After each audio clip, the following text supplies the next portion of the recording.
എല്ലാവർക്കും നമസ്കാരം. സുഹൃത്തുക്കളെ, പുതിയ വിദ്യാഭ്യാസ നയം ഇന്ത്യ എങ്ങോട്ട് എന്ന വിഷയത്തിൽ ജനസംസ്കൃതി നടത്തുന്ന 3 ദിവസത്തെ പ്രഭാഷണ പരമ്പരയിലേക്ക് എല്ലാവർക്കും സ്വാഗതം. ആദ്യ ദിവസം നമ്മൾ നടത്തിയത് സ്കൂൾ വിദ്യാഭ്യാസം, ഉന്നത വിദ്യാഭ്യാസം, സാധ്യതകളും ബാധ്യതകളും എന്ന വിഷയത്തിലായിരുന്നു. അതിൽ പങ്കെടുത്ത് സംസാരിച്ചത് doctor J Prasad, Shri C Ramakrishnan എന്നിവരാണ് ആദ്യ ദിവസം ചർച്ചയിൽ പങ്കെടുത്തത്. രണ്ടാം ദിവസം നമ്മൾ നടത്തിയ ചർച്ച തുല്യവും നീതിയുക്തവുമായ വിദ്യാഭ്യാസവും സ്ത്രീ ശാക്തീകരണവും പുതിയ നയത്തിൽ എന്ന വിഷയത്തിലാണ്. അതിൽ പങ്കെടുത്ത് വിഷയം അവതരിപ്പിച്ചത് ശ്രീ മുരളീധരൻ, ശ്രീമതി സുകന്യ ജെയിംസ് എന്നിവരായിരുന്നു.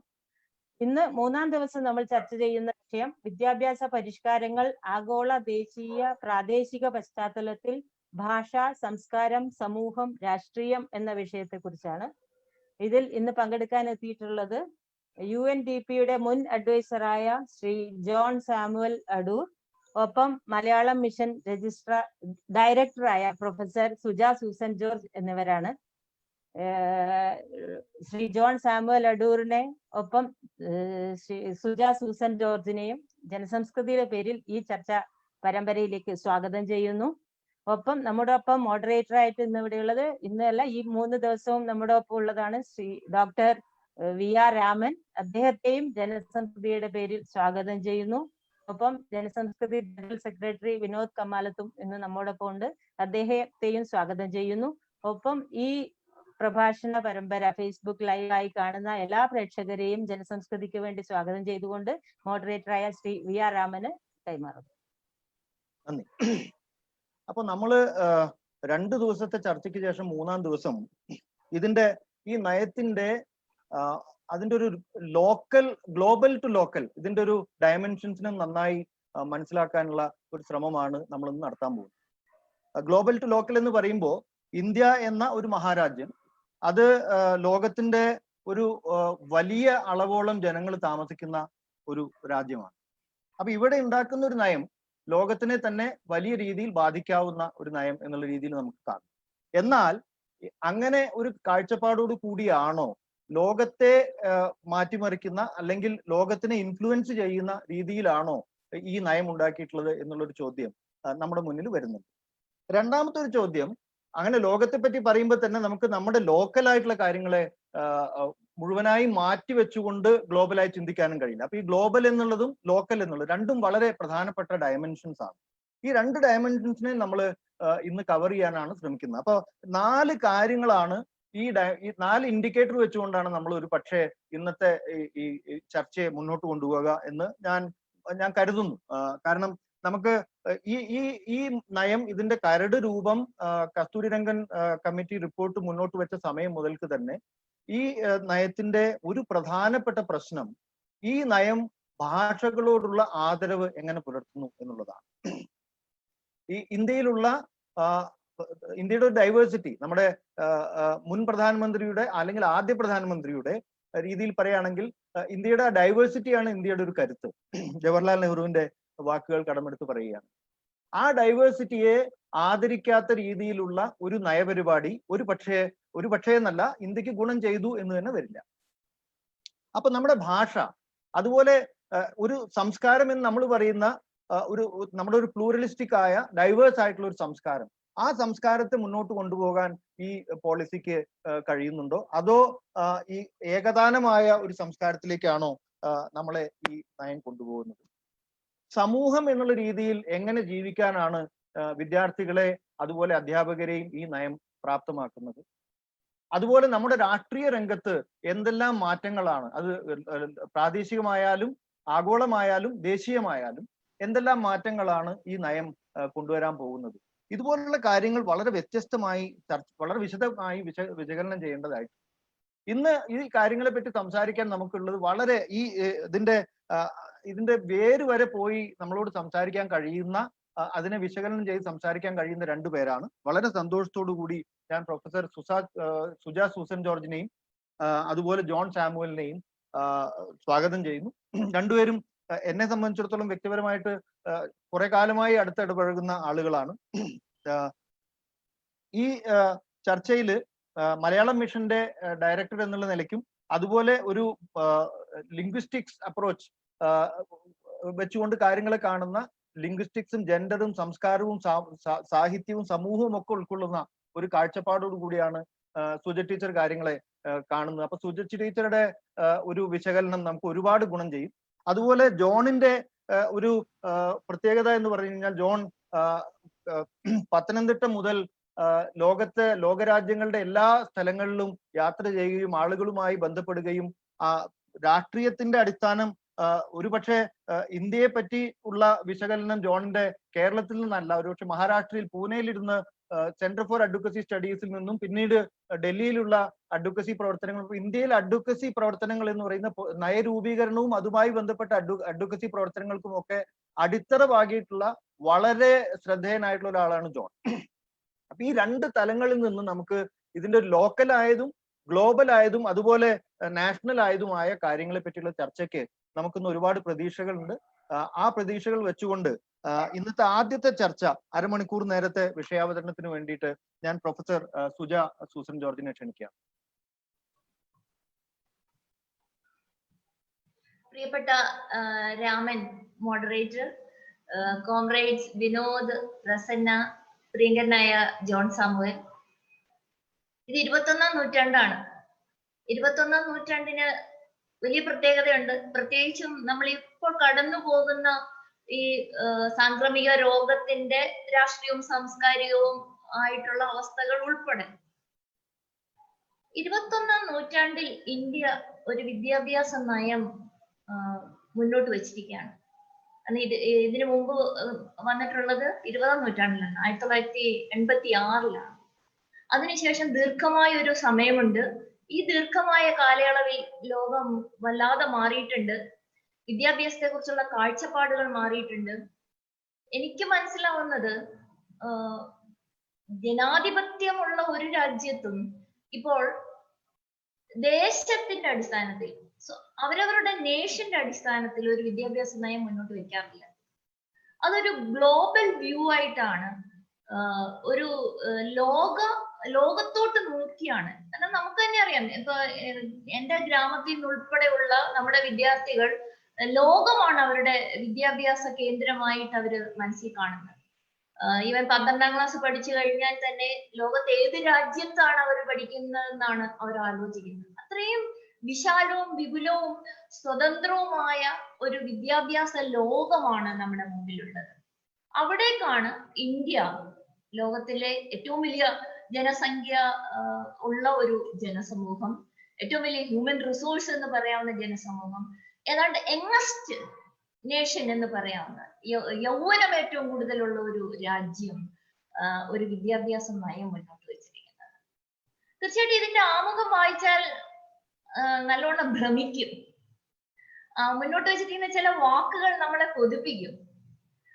തുല്യത, വിദ്യാഭ്യാസത്തിലുള്ള അവകാശം, റൈറ്റ് എന്നൊക്കെ പറയുന്ന വാക്കുകൾ മാത്രമല്ല, ഓരോരുത്തരുടെയും മാതൃഭാഷയിൽ അവരവർക്ക് എത്രയും പഠിക്കാം, അങ്ങേയറ്റത്തെ ഹയസ്റ്റ് സ്റ്റഡി വരെ മാതൃഭാഷയിൽ വാഗ്ദാനം ചെയ്യുക എന്നൊക്കെയുള്ള വലിയ, മാത്രമല്ല അടിത്തറയുള്ള വിദ്യാഭ്യാസം പിന്നെ പ്രൈമറി തലത്തിൽ തന്നെ ലഭ്യമാക്കുക, ഇതൊക്കെ നമ്മളെ ഭ്രമിപ്പിക്കുന്നത് തന്നെയാണ്. ഒരു തരത്തിൽ സമഗ്രമായി തയ്യാറാക്കിയ ഒരു വിദ്യാഭ്യാസ നയമാണ് എന്ന് പറയാൻ കഴിയും. ഇവിടെ നമ്മൾ ചർച്ച ചെയ്യുന്ന എല്ലാം അതിന്റെ അടിത്തറയായി ഭവിച്ചിട്ടുമുണ്ട്. ഭാഷ, സംസ്കാരം, പിന്നെ രാഷ്ട്രീയം, ഇതെല്ലാം അതിന്റെ അടിത്തറയായി ഭവിച്ചിട്ടുമുണ്ട്. രണ്ട് കീ വേർഡ് എപ്പോഴും അതിനകത്ത് ആവർത്തിച്ചു വരുന്നതുണ്ട്. എന്തിനാണ് വിദ്യാഭ്യാസം എന്നുള്ളതിന് മുന്നോട്ട് വയ്ക്കുന്ന രണ്ട് വാക്കുണ്ട്. ഒന്ന് കുട്ടികളുടെ ക്യാരക്ടർ ബിൽഡിംഗ്, രണ്ട് നേഷൻ ബിൽഡിംഗ്. ഈ രണ്ട് വാക്കുകളും ആവർത്തിച്ചു വരുന്നുണ്ട്. ഇതാണ് നമ്മളെ യഥാർത്ഥത്തിൽ ഭയപ്പെടുത്തുന്ന ഒരു കാര്യം.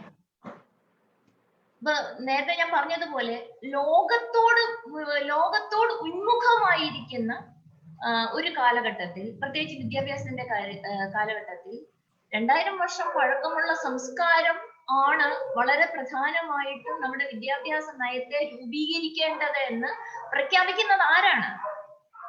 അതാണ് നമ്മളെ ഭയപ്പെടുത്തുന്നത്.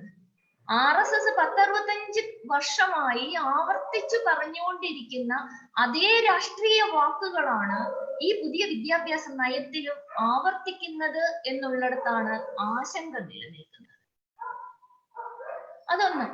രണ്ട്, നമ്മുടെ വിദ്യാഭ്യാസത്തിന്റെ സ്കൂൾ എഡ്യൂക്കേഷനെയും കോളേജ് എഡ്യൂക്കേഷനെയും അതിന്റെ രൂപം മുഴുവൻ മാറ്റിയിട്ടുണ്ട്. അതിനു മുമ്പ് ഹ്യൂമൻ റിസോഴ്സ് ഡിപ്പാർട്ട്മെന്റ് എന്ന് പറയുന്നതിനെ എഡ്യൂക്കേഷൻ മിനിസ്ട്രി ആക്കിയിട്ടുണ്ട്. അതിനൊക്കെ രാഷ്ട്രീയമുണ്ട്. കാരണം പിന്നെ സർവശിക്ഷ അഭിയാൻ പോലെയുള്ള ഇൻക്ലൂഡ് ചെയ്യുന്ന എല്ലാവരെയും ഇൻക്ലൂഷൻ ഉൾക്കൊള്ളാൻ ശ്രമിക്കുന്ന ഒരു വിദ്യാഭ്യാസ നയം, രാജീവ് ഗാന്ധിയുടെ കാലഘട്ടത്തിൽ ആവിഷ്കരിച്ച വിദ്യാഭ്യാസ നയം, ഒരുപക്ഷെ USSRനെയൊക്കെ മാതൃകയാക്കി രൂപീകരിച്ച വിദ്യാഭ്യാസ നയം മുഴുവനും മാറ്റി എഴുതുക. അതുകൊണ്ട് അതിന്റെ പേര് തന്നെ മാറ്റി. ഇതെല്ലാം ആരുടെ ആവശ്യമായിരുന്നു എന്ന് നമ്മൾ പരിശോധിച്ചാൽ കുറെ കാലമായി RSS ആവശ്യപ്പെടുന്ന അവരുടെ സമ്മേളനങ്ങളിലെല്ലാം മോഹൻ ഭഗത് ഉൾപ്പെടെയുള്ള നേതാക്കൾ ആവർത്തിച്ച് പറയുന്ന അവരുടെ സൈറ്റുകളിലൊക്കെ പ്രസിദ്ധീകരിച്ചിരിക്കുന്ന അതേ കാര്യമാണ് ന്യൂ എഡ്യൂക്കേഷൻ പോളിസിയിലും ആവർത്തിക്കുന്നത് എന്നുള്ളിടത്താണ് ഇതിന്റെ രാഷ്ട്രീയം ഇരിക്കുന്നത്. വൺ നേഷൻ വൺ കൾച്ചർ എന്ന് ആവർത്തിച്ചു പറയുന്നത് ഇവിടെ ഒരു ഒരു രാജ്യത്തിന്റെ വിദ്യാഭ്യാസ നയത്തിലേക്ക് മുഴുവനും എന്താ പറയുന്ന ആണിയടിച്ച് ഉറപ്പിച്ചുകൊണ്ട് അതിനെ സുസാധ്യമാക്കുന്ന ഒന്നായി ഈ വിദ്യാഭ്യാസ നയത്തെ കാണാതിരിക്കാനാവില്ല. മോഡറേറ്റർ സൂചിപ്പിച്ചതുപോലെ തന്നെ ഇന്ത്യ എന്ന് പറയുന്ന രാജ്യം എവിടെയാണ് ഏകദാനമായ ഒരു സംസ്കാരം ഉള്ളത്? എത്രയോ വ്യത്യസ്ത ലോകത്തിലെ തന്നെ വൈവിധ്യമാർന്ന സംസ്കാരമുള്ള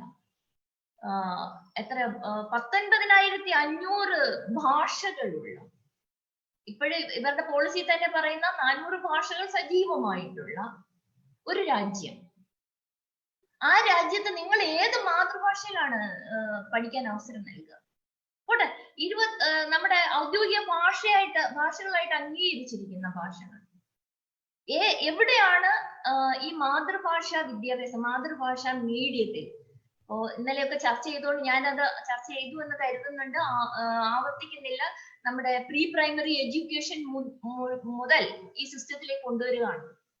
മൂന്നാം ക്ലാസ് വരെയുള്ള ഒരു പാർട്ട്, ഫസ്റ്റ് പാർട്ട്, 5ാം ക്ലാസ് വരെയുള്ള സെക്കൻഡ് പാർട്ട്, 8ാം ക്ലാസ് വരെയുള്ളത് തേർഡ് പാർട്ട്, 8 മുതൽ 12 വരെയുള്ള സ്കൂൾ എഡ്യൂക്കേഷന്റെ ആ ലെവൽ. യഥാർത്ഥത്തിൽ എന്നെ അല്പമല്ല ഗുരുതരമായി എന്നെ ആശങ്കപ്പെടുത്തുന്ന ഒരു കാര്യം ഈ പ്രീ പ്രൈമറിയെ ഈ സിസ്റ്റത്തിലേക്ക് കൊണ്ടുവന്നാണ്. കേൾക്കുമ്പോൾ മനോഹരമാണ്, ശരി, കുഞ്ഞുങ്ങൾ 3 വയസ്സ് വരെ. അപ്പൊ തന്നെ WHO-വുമായിട്ട് ഇന്ത്യ ഒപ്പിട്ട കരാറ് നമ്മൾ പരിശോധിക്കേണ്ടി വരും ഈ കുട്ടികളുടെ കാര്യത്തിൽ. ഈ 3 വയസ്സ് വരെയുള്ള, അല്ല 3 വയസ്സ് മുതൽ 5 വയസ്സ് വരെയുള്ള കുട്ടികളെ എങ്ങനെയാണ്, അതൊക്കെ ജോൺ സാമുവൽ സംസാരിക്കും എന്നുള്ളത് കൊണ്ട്, എന്നെക്കാൾ നന്നായി അതൊക്കെ അറിയും എന്നുള്ളത് കൊണ്ട് ഞാൻ ആ ഭാഗം വിടുകയാണ്. ഇതിനകത്ത് ഇപ്പൊ നമ്മുടെ വിദ്യാഭ്യാസത്തിൽ എത്രമാത്രം പണം ചെലവഴിക്കുന്നു, ഇതൊക്കെ ചർച്ചാ വിഷയമാണ്. അപ്പൊ നമ്മൾ കേൾക്കുമ്പോ ഈ വിദ്യാഭ്യാസ നയം ആവിഷ്കരിക്കുന്നതിലൂടെ ഇന്ത്യ ഇതുവരെ ചെലവഴിച്ചിട്ടില്ലാത്തതുപോലെ ഇന്ത്യ എന്ന് പറയുന്ന രാഷ്ട്രം വിദ്യാഭ്യാസത്തിൽ പണം ചെലവഴിക്കാൻ പോകുന്നു എന്ന് പറയുന്നു. പക്ഷെ ഇത്രയും സമഗ്രമായ വ്യതിയാനം വരുത്തുമ്പോൾ നമുക്കറിയാം, നമ്മൾ ഇതുവരെ കണ്ടുവന്നിട്ടുള്ള ഒരു കാര്യമുണ്ട്, ഇതിന്റെ കൊമേഴ്സ്യലൈസേഷൻ. അത് പ്രത്യേകിച്ച് പ്രീ പ്രൈമറി ആണ് എനിക്ക് ഏറ്റവും കൂടുതൽ അപകടകരമായി മണക്കുന്ന ഒരു സ്ഥലം. നമ്മുടെ അംഗനവാടി സിസ്റ്റം ഉൾപ്പെടെയുള്ള സിസ്റ്റങ്ങളെ മുഴുവനും അട്ടിമറിച്ചുകൊണ്ട് ആരാണ് ഈ പ്രീ പ്രൈമറി എഡ്യൂക്കേഷനിൽ ആധിപത്യം ഉറപ്പിക്കാൻ പോകുന്നത്? ആർക്കു വേണ്ടിയാണ് ഈ വിപുലമായ ഇന്ത്യയുടെ ഈ വിദ്യാഭ്യാസ രംഗം തീരെഴുതാൻ പോകുന്നത്? എനിക്ക് വിദേശ സർവകലാശാലകൾ വരുമെന്നൊന്നും വലിയ അഭിപ്രായമൊന്നുമില്ല. ഇതിനകത്ത് പറയുന്നുണ്ട് യൂണിവേഴ്സിറ്റികളെ കൊണ്ടുവരുമെന്ന്. അത് വരേണ്ട ആവശ്യമില്ല. ഇവിടുന്ന് പോയി പഠിക്കാൻ എത്രയോ സൗകര്യങ്ങൾ ഉള്ളത് കൊണ്ട് പോയി പഠിക്കും. പക്ഷെ അതിനേക്കാൾ ഉപരിയായി ഇന്ന് ഈ നമ്മുടെ ഉയർന്ന വിദ്യാഭ്യാസത്തെക്കാൾ വലിയ കൊമേഴ്സ്യലൈസേഷന് സാധ്യതയുള്ളത് നമ്മുടെ സ്കൂൾ എഡ്യൂക്കേഷനാണ്. അവിടേക്ക് കടന്നു വരുന്നത് ആരായിരിക്കും? ആരുടെ നയമായിരിക്കും അവിടെ നടപ്പാക്കാൻ പോകുന്നത്? കുട്ടികളെ തൊഴിൽ പഠിപ്പിക്കുമെന്ന് പറയുന്നു. ഈ തൊഴിൽ ആരുടെ ഇഷ്ടത്തിനുള്ള തൊഴിലായിരിക്കും പഠിപ്പിക്കുന്നത്? ഇതിനു മുമ്പുള്ള പിന്നെ നേരത്തെ പറഞ്ഞ 1986 വരെ പുറത്തിറക്കിയ വിദ്യാഭ്യാസ നയം മുഴുവൻ വായിച്ചു നോക്കിയാൽ ഫിലോസഫിക്കൽ ആണെന്ന് കാണാം. ഹ്യൂമൻ ഡെവലപ്മെന്റിൽ അധിഷ്ഠിതമായിട്ടുള്ള വിദ്യാഭ്യാസ നയമാണ് ഇതുവരെ പുറത്തിറക്കിയിട്ടുള്ളത്. ശരിയാണ്, ഈ 1986-നും 2020-നും ഇടയ്ക്കുള്ള കാലഘട്ടത്തിൽ ടെക്നോളജിക്കലി വലിയ മാറ്റം ഉണ്ടായിട്ടുണ്ട്, പ്രത്യേകിച്ച് ഇൻഫർമേഷൻ ടെക്നോളജി. ഉറപ്പായും അതിന്റെ അടിസ്ഥാനത്തിൽ തന്നെ വേണം വിദ്യാഭ്യാസ നയം രൂപീകരിക്കാൻ. അപ്പൊ ഈ വിദ്യാഭ്യാസ പോളിസി ചെയർമാൻ, ഈ കമ്മിറ്റിയുടെ ചെയർമാൻ തന്നെ ഡോക്ടർ കസ്തൂരി രംഗൻ ആരാണ് നമുക്കറിയാം, സയന്റിസ്റ്റാണ്. അതിലൊന്നും കുഴപ്പമൊന്നും ഉണ്ടായിട്ടല്ല, മറിച്ച് അതിന്റെ സയൻസ് തന്നെ മാറിയിരിക്കുന്നു, അതിന്റെ ശാസ്ത്രം തന്നെ മാറിയിരിക്കുന്നു. പക്ഷെ അതിനകത്തൊരു വൈരുദ്ധ്യമുണ്ട്. ഇനി ശാസ്ത്രാധിഷ്ഠിതമാണോ ഈ നയം? അല്ല എന്ന് പറയേണ്ടി വരും. ഭാഷയ്ക്ക് വലിയ പ്രൊമോഷൻ കൊടുക്കുന്നുണ്ട്, സംസ്കാരത്തിന് വലിയ പ്രൊമോഷൻ കൊടുക്കുന്നുണ്ട്, ആർട്ടിന് വലിയ പ്രൊമോഷൻ കൊടുക്കുന്നുണ്ട്. ഇതെല്ലാം ആവർത്തിച്ച് പറയുന്നുണ്ട്. ആരുടെ സംസ്കാരം, ആരുടെ ഭാഷ, ആരുടെ കല? ഇതൊരു ചോദ്യം തന്നെയാണ്. പ്രത്യേകിച്ചും ഈ രണ്ട് BJP ഗവൺമെന്റുകൾ ഇന്ത്യ രാജ്യത്തോട് ചെയ്തുകൊണ്ടിരിക്കുന്ന, നമ്മൾ കണ്ടുകൊണ്ടിരിക്കുന്ന പലതിന്റെയും ബാക്കി പത്രമായി ഈ ന്യൂ എഡ്യൂക്കേഷൻ പോളിസിയുടെ നടപ്പാക്കലിനെ കുറിച്ച് നമ്മൾ ആലോചിക്കുമ്പോൾ എന്തായിരിക്കും സംഭവിക്കുക എന്നുള്ളത് ഭയപ്പാടുണ്ടാക്കുന്നതാണ്. ഫാസിസത്തിലേക്കുള്ള വഴികൾ വളരെ സമഗ്രവും കൃത്യവും ആക്കുന്നതാണോ ഈ വഴി എന്ന് സംശയിച്ചു പോകുന്നെങ്കിൽ നമുക്ക് അതിനെ അത്ര കുറച്ച് കാണാൻ പറ്റില്ല. കാരണം ഇത് എവിടെ ചർച്ച ചെയ്തു? കൺകറന്റ് ലിസ്റ്റിൽ വരുന്ന വിദ്യാഭ്യാസം, സംസ്ഥാനങ്ങൾക്ക് വലിയ സേ ഉണ്ടായിരുന്ന വിദ്യാഭ്യാസം, അതിനെ മുഴുവനും മാറ്റിയിട്ട് ആരാണ് ചർച്ച ചെയ്തത്? 40 വലിയ സെമിനാറുകൾ നടത്തി എന്ന് പറയുന്നുണ്ട്, ധാരാളം ആളുകളുമായിട്ട് ചർച്ച ചെയ്തു എന്ന് പറയുന്നുണ്ട്. ആരൊക്കെയാണ് ഈ സെമിനാറുകളിൽ പങ്കെടുത്തത്? ആരൊക്കെയാണ് ഈ ചർച്ചകളിൽ പങ്കെടുത്തത്? വളരെ വ്യക്തമായിട്ട് പറയുന്നുണ്ട്. RSSും BJPയുമായി ബന്ധപ്പെട്ട BJP ഭരിക്കുന്ന രാജ്യങ്ങളിലെ വിദ്യാഭ്യാസ മിനിസ്ട്രിയുമായിട്ട് ഒക്കെ മാത്രമേ ചർച്ച ചെയ്തിട്ടുള്ളൂ. കേരളം ധാരാളം നിർദ്ദേശങ്ങൾ വെച്ചിരുന്നു, ഒരു നിർദ്ദേശം പോലും ഈ കാര്യത്തിൽ പരിഗണിച്ചിട്ടില്ല. അപ്പൊ ഇത് എവിടെ ചർച്ച ചെയ്തു? പാർലമെന്റ് ചർച്ച ചെയ്തോ? പാർലമെന്റ് ചർച്ച ചെയ്തിട്ടില്ല. ഇനിയും വേണമെങ്കിൽ ചർച്ച ചെയ്യാം എന്ന് പറയുന്നുണ്ട്. ഇത്രയും വലിയ സമഗ്രമായ ഒരു നയം രൂപീകരിക്കുന്ന സമയത്ത് ഇന്ത്യയുടെ പാർലമെന്റിൽ ഇത് ചർച്ച ചെയ്തിട്ടില്ല. അങ്ങനെ ചർച്ച ചെയ്യാത്ത ഒരു വിദ്യാഭ്യാസ നയമാണ് ഇന്ത്യക്ക് മേൽ അടിച്ചേൽപ്പിക്കാൻ പോകുന്നത്. മാത്രമല്ല, സംസ്ഥാനങ്ങൾക്ക് ഇപ്പൊ തമിഴ്നാടൊക്കെ അതിന് പ്രത്യേകിച്ചും ത്രിഭാഷാ സിസ്റ്റത്തെ അവര് പ്രതിരോധിച്ചിട്ടുണ്ട്. അങ്ങനെ പ്രതിരോധിച്ച് നിൽക്കാൻ കഴിയുമോ? സംശയമാണ്. ഈ പോളിസി സമഗ്രമായി നടപ്പിലായി കഴിഞ്ഞാൽ ഒരു സംസ്ഥാനത്തിന് അല്ലെങ്കിൽ ഒരു വിഭാഗത്തിന്, ഒരു ഭാഷാ വിഭാഗത്തിന്, ഭാഷാ സമൂഹത്തിന് അതിനോട് പ്രതിരോധിക്കാൻ കഴിയുമോ? അതിനോടൊരു ഡിബേറ്റ് സാധ്യമാണോ? സംശയമാണ്. അതിന് കാരണം എന്താ? അങ്ങനെ സംശയം എന്ന് പറയാൻ കാരണം എന്താണ്? ഇത് മുഴുവനും കേന്ദ്രീകരിക്കുന്ന പ്രൈം മിനിസ്റ്ററുടെ ഓഫീസിലേക്കാണ്. One nation, one culture, one education, one man എന്നുള്ള നിലയിലേക്ക്, ഒരേ ഒരു മനുഷ്യനിലേക്ക് ഇത് കേന്ദ്രീകരിക്കുന്നു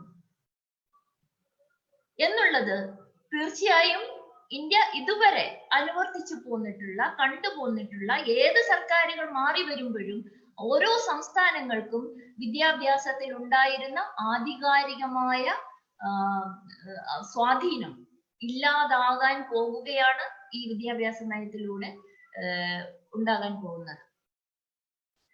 ഇപ്പോ ഡിഗ്രി വിദ്യാഭ്യാസത്തെ കുറിച്ച് പറയുന്നത് എനിക്കറിയില്ല, ചർച്ച ചെയ്യേണ്ടതാണ്.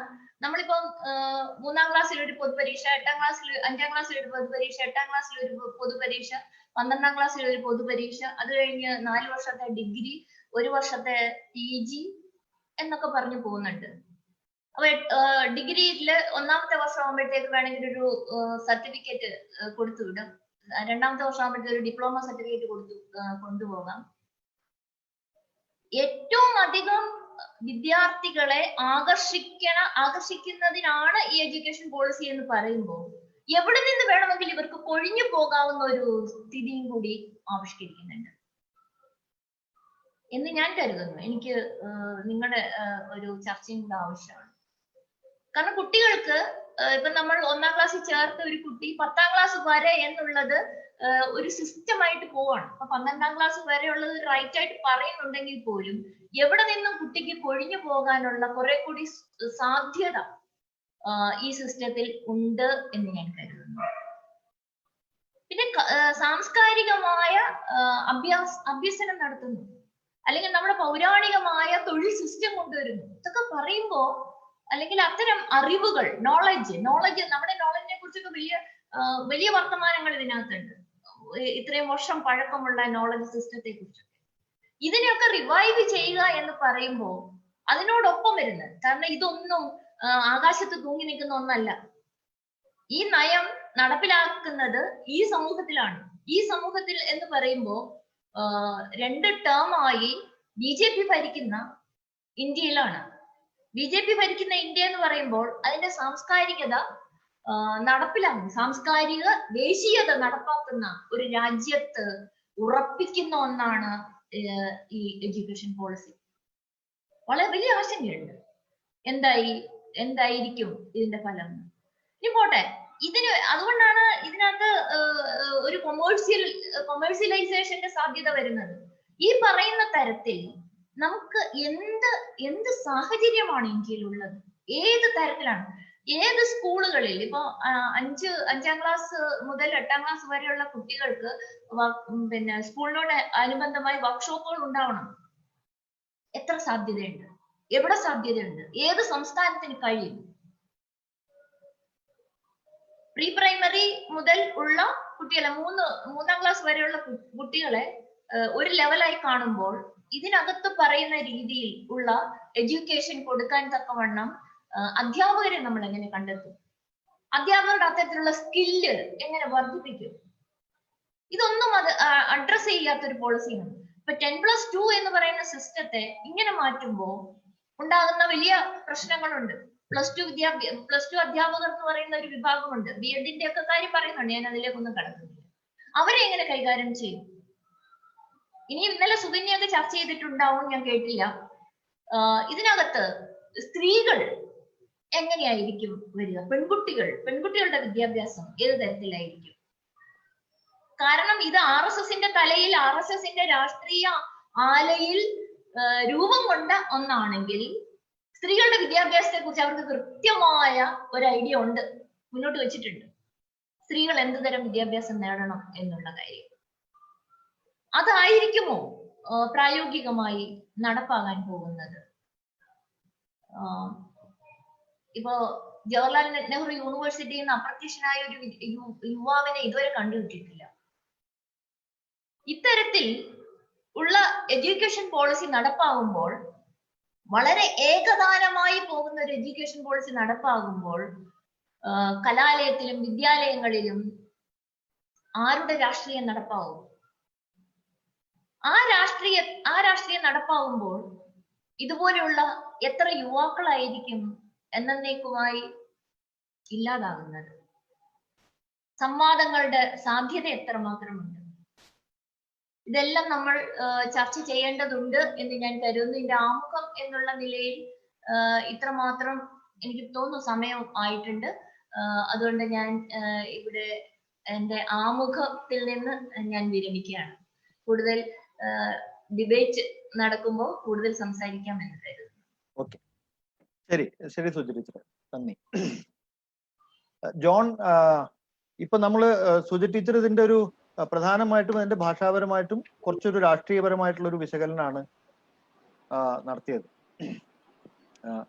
ഞാൻ ജോണിലേക്ക് വരുമ്പോ ഞാൻ പ്രതീക്ഷിക്കുന്നത് ഇതിന്റെ ഒരു പൊളിറ്റിക്കൽ ഇക്കണോമി അനാലിസിസ് എന്നുള്ള രീതിയിലും അത് ജോണിന്റെ ഒരു വലിയ സ്ട്രോങ് ഹോൾഡ് ആണെന്ന് എനിക്കറിയാം. ഒരു പൊളിറ്റിക്കൽ ഇക്കണോമി അനാലിസിസ്, അതിന്റെ ഒരു ഗ്ലോബൽ തലങ്ങൾ, ഈ നയം ഇതിന്റെ ഒരു ഗ്ലോബൽ നിലവാരത്തിൽ അത് എങ്ങനെയാണ്, അതുപോലെ ഈ നയം അതിന്റെ ഇതിനെ വിദ്യാഭ്യാസത്തെ ലോക്കലൈസ് ചെയ്യുന്ന കാര്യത്തിൽ എത്രമാത്രം മുന്നോട്ട് പോയിട്ടുണ്ട്? ഇത് മുന്നോട്ട് വെക്കുന്ന രാഷ്ട്രീയം അത് നല്ലതാണോ അതോ ചെറുക്കപ്പെടേണ്ടതാണോ? അത് ചെറുക്കപ്പെടേണ്ടതാണെങ്കിൽ അതിനെ ചെറുക്കാനുള്ള ഒരു വഴി എന്തായിരിക്കും? ഇത്തരം കുറെ ചോദ്യങ്ങൾ എനിക്ക് ജോണിനോട് വെക്കാനുണ്ട്. John, over to U.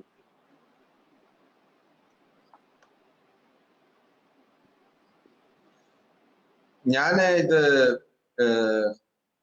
ആദ്യമായിട്ട് എല്ലാവർക്കും നന്ദി, പ്രത്യേകിച്ച് രാമനും സുജ ടീച്ചറിനും എല്ലാവർക്കും മറ്റ് സുഹൃത്തുക്കൾക്കും വളരെ നന്ദി. ഇനിയൊരു അവസരം നിങ്ങളുടെ ഓടൊപ്പം ചെലവഴിക്കാൻ കിട്ടിയ ഈ സന്ധ്യയ്ക്കായിട്ട് നന്ദി പറയുന്നു.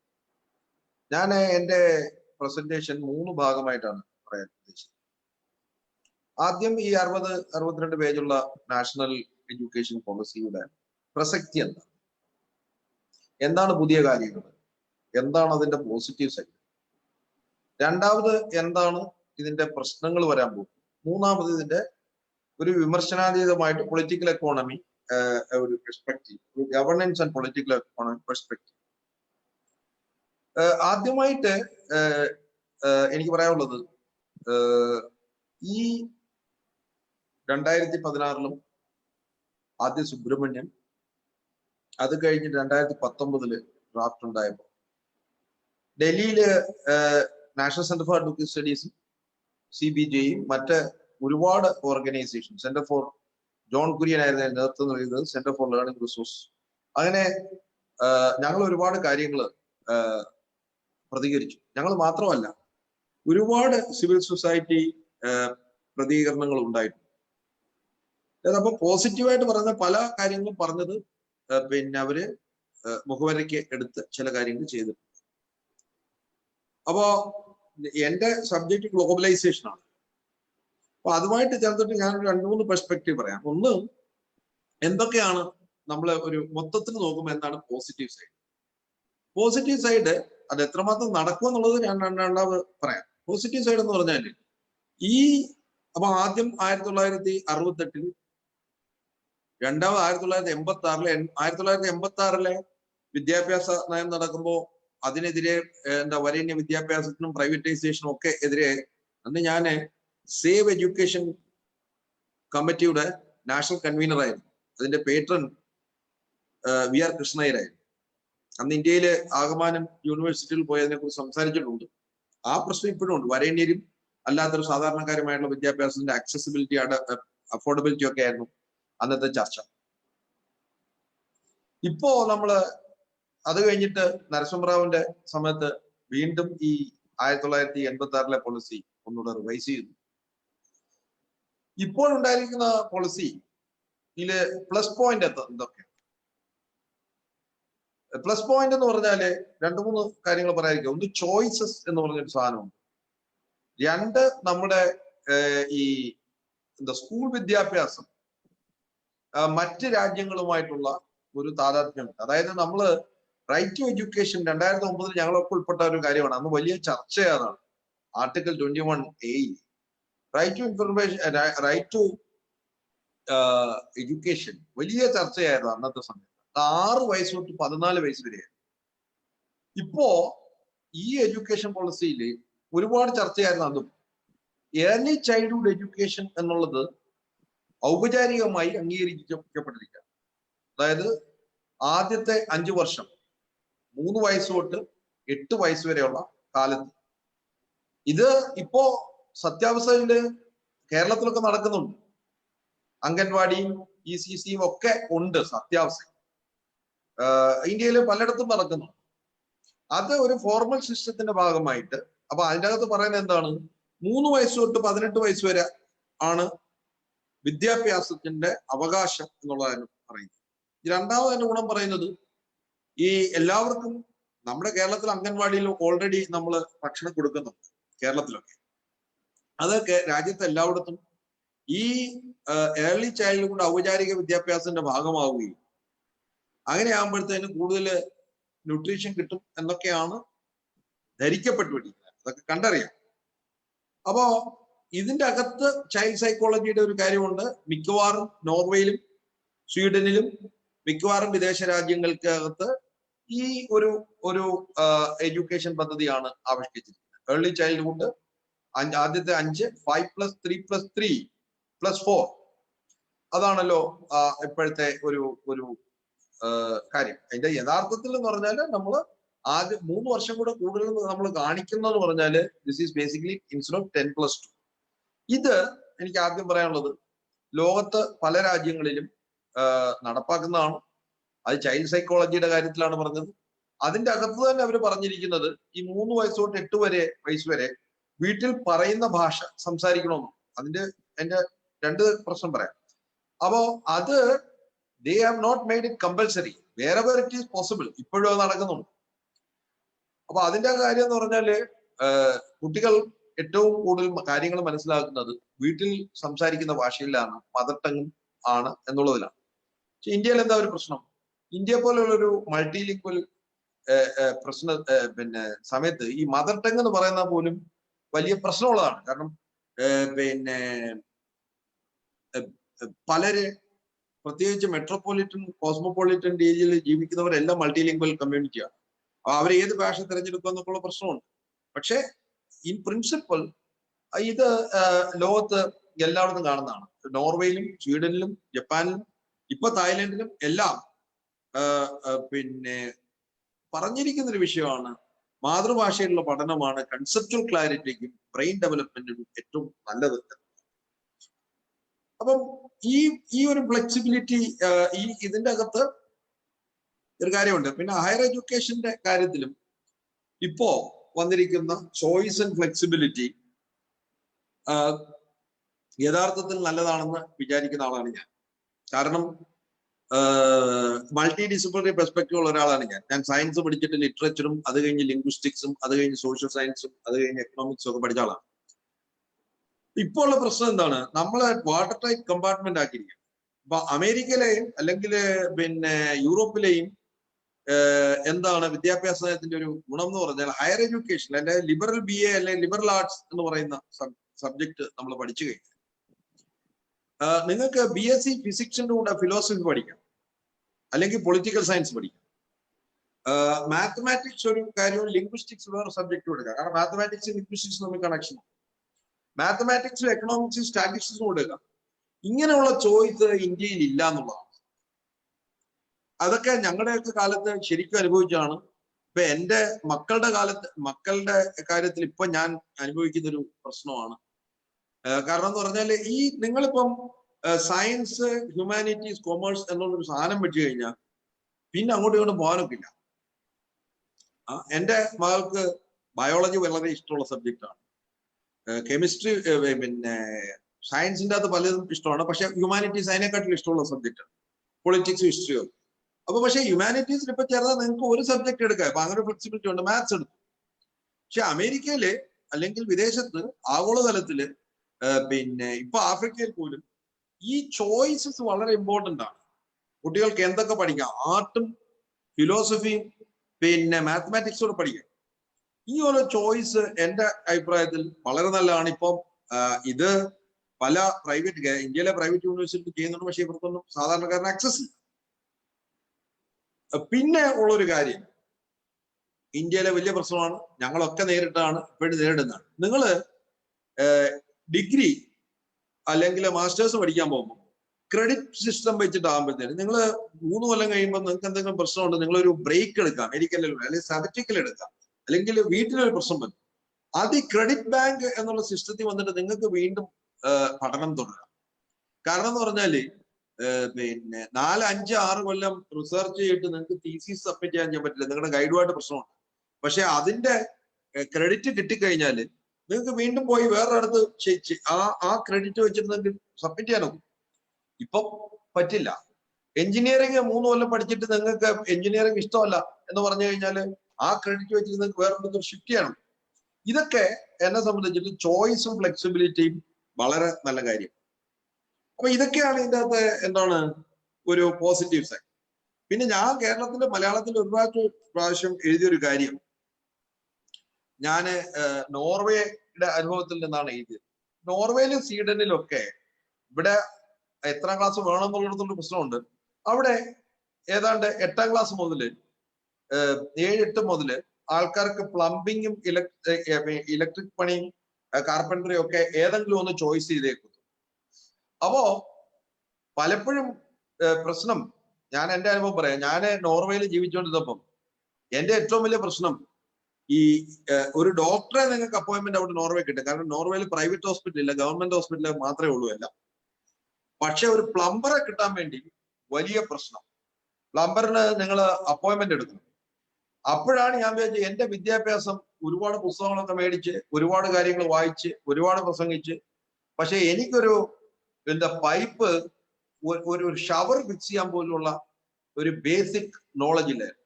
അപ്പൊ ഞാനിങ്ങനെ നോക്കിയിട്ട് 2 ആഴ്ച കഴിഞ്ഞിട്ടാണ് ഒരു പോളണ്ടുകാരൻ വരാന്ന് പറഞ്ഞത്. പക്ഷെ 2 ആഴ്ച തണുപ്പത്ത് നിങ്ങളുടെ ഷവർ പോയെങ്കിൽ, നിങ്ങളുടെ ഹീറ്റിംഗ് സിസ്റ്റം പോയെങ്കിൽ നിങ്ങൾക്ക് യു കനോട്ട് ലീവ്. -21 നിങ്ങളുടെ വെള്ളം ചൂടുവെള്ളം അല്ലെങ്കിൽ പ്രശ്നമില്ല. അവസാനം ഞാൻ ഹീറ്ററിൽ വെച്ച് വെള്ളം ചൂടാക്കിയാണ് കുളിച്ചോണ്ടത്.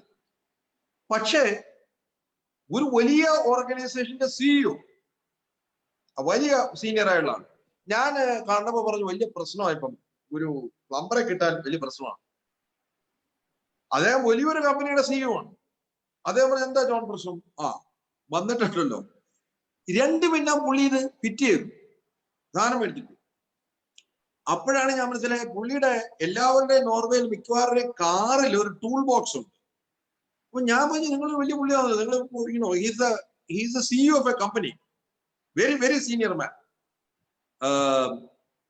എന്ന് വെച്ചാല് ഇന്ത്യൻ സ്റ്റാൻഡേർഡ് അനുസരിച്ച് മാസം 30-40 ലക്ഷം രൂപ ശമ്പളം മേടിക്കുന്ന ആളാണ്. പക്ഷെ അയാൾ വന്നിട്ട് എന്റെ വീട്ടിൽ വന്നിട്ട് നിമിഷ നേരം കൊണ്ടത് ചെയ്തു. ഞാൻ ചോദിച്ചു നിങ്ങൾ ഇത് എങ്ങനെ പഠിച്ചു എന്ന് ചോദിച്ചു. പുള്ളി പറഞ്ഞു നോർവേയിൽ ഞങ്ങൾക്ക് 8ാം ക്ലാസ്സിൽ പ്ലംബിങ്ങും ഈ സാധനമൊക്കെ പഠിക്കണമായിരുന്നു. അപ്പോ ഇത് നേരത്തെ തന്നെ ഞാൻ പറയുന്നതാണ്, നേരത്തെ ഇന്ത്യൻ സിസ്റ്റത്തിൽ ഉണ്ടായിരുന്നത്. അപ്പോ ഈ വൊക്കേഷണൽ ട്രെയിനിങ് എന്ന് പറഞ്ഞാൽ ഞാനിപ്പോ കാണുന്ന ഒരു സത്യാവസ്ഥ, ഈ കേരളത്തില് 12ാം ക്ലാസ്സും ഡിഗ്രിയൊക്കെ പഠിച്ചോനെ ഒരു സെന്റൻസ് വായിക്കാൻ അറിയത്തില്ല, ഒരു ചെറിയ സാധനം കംപ്ലീറ്റ്ലി വിത്തൗട്ട് എനി സ്കിൽ. നമ്മുടെ ആൾക്കാർക്ക് അറിയാവുന്ന ഏക സ്കില്ല് ഡ്രൈവിംഗ് പഠിച്ചാൽ ഡ്രൈവിംഗ് ചെയ്യും, അല്ലെങ്കിൽ ITI പഠിച്ചോന് വേണം സാധനം ചെയ്യാൻ. MTech പഠിച്ച ഒരുത്തന് ഒരു മിക്സി ഇലക്ട്രിക്കൽ എഞ്ചിനീയർ പഠിച്ചോളായിരിക്കും, MTech ഫസ്റ്റ് റാങ്ക് ആയിരിക്കും. ഒരു ചെറിയ മിക്സി നന്നാക്കാൻ വേണ്ടി പുള്ളിക്ക് അറിയില്ലായിരിക്കും, ബേസിക്. അപ്പൊ I feel that vocational education as a part. അപ്പൊ അവിടെ എന്ന് പറഞ്ഞാൽ നിങ്ങൾക്ക്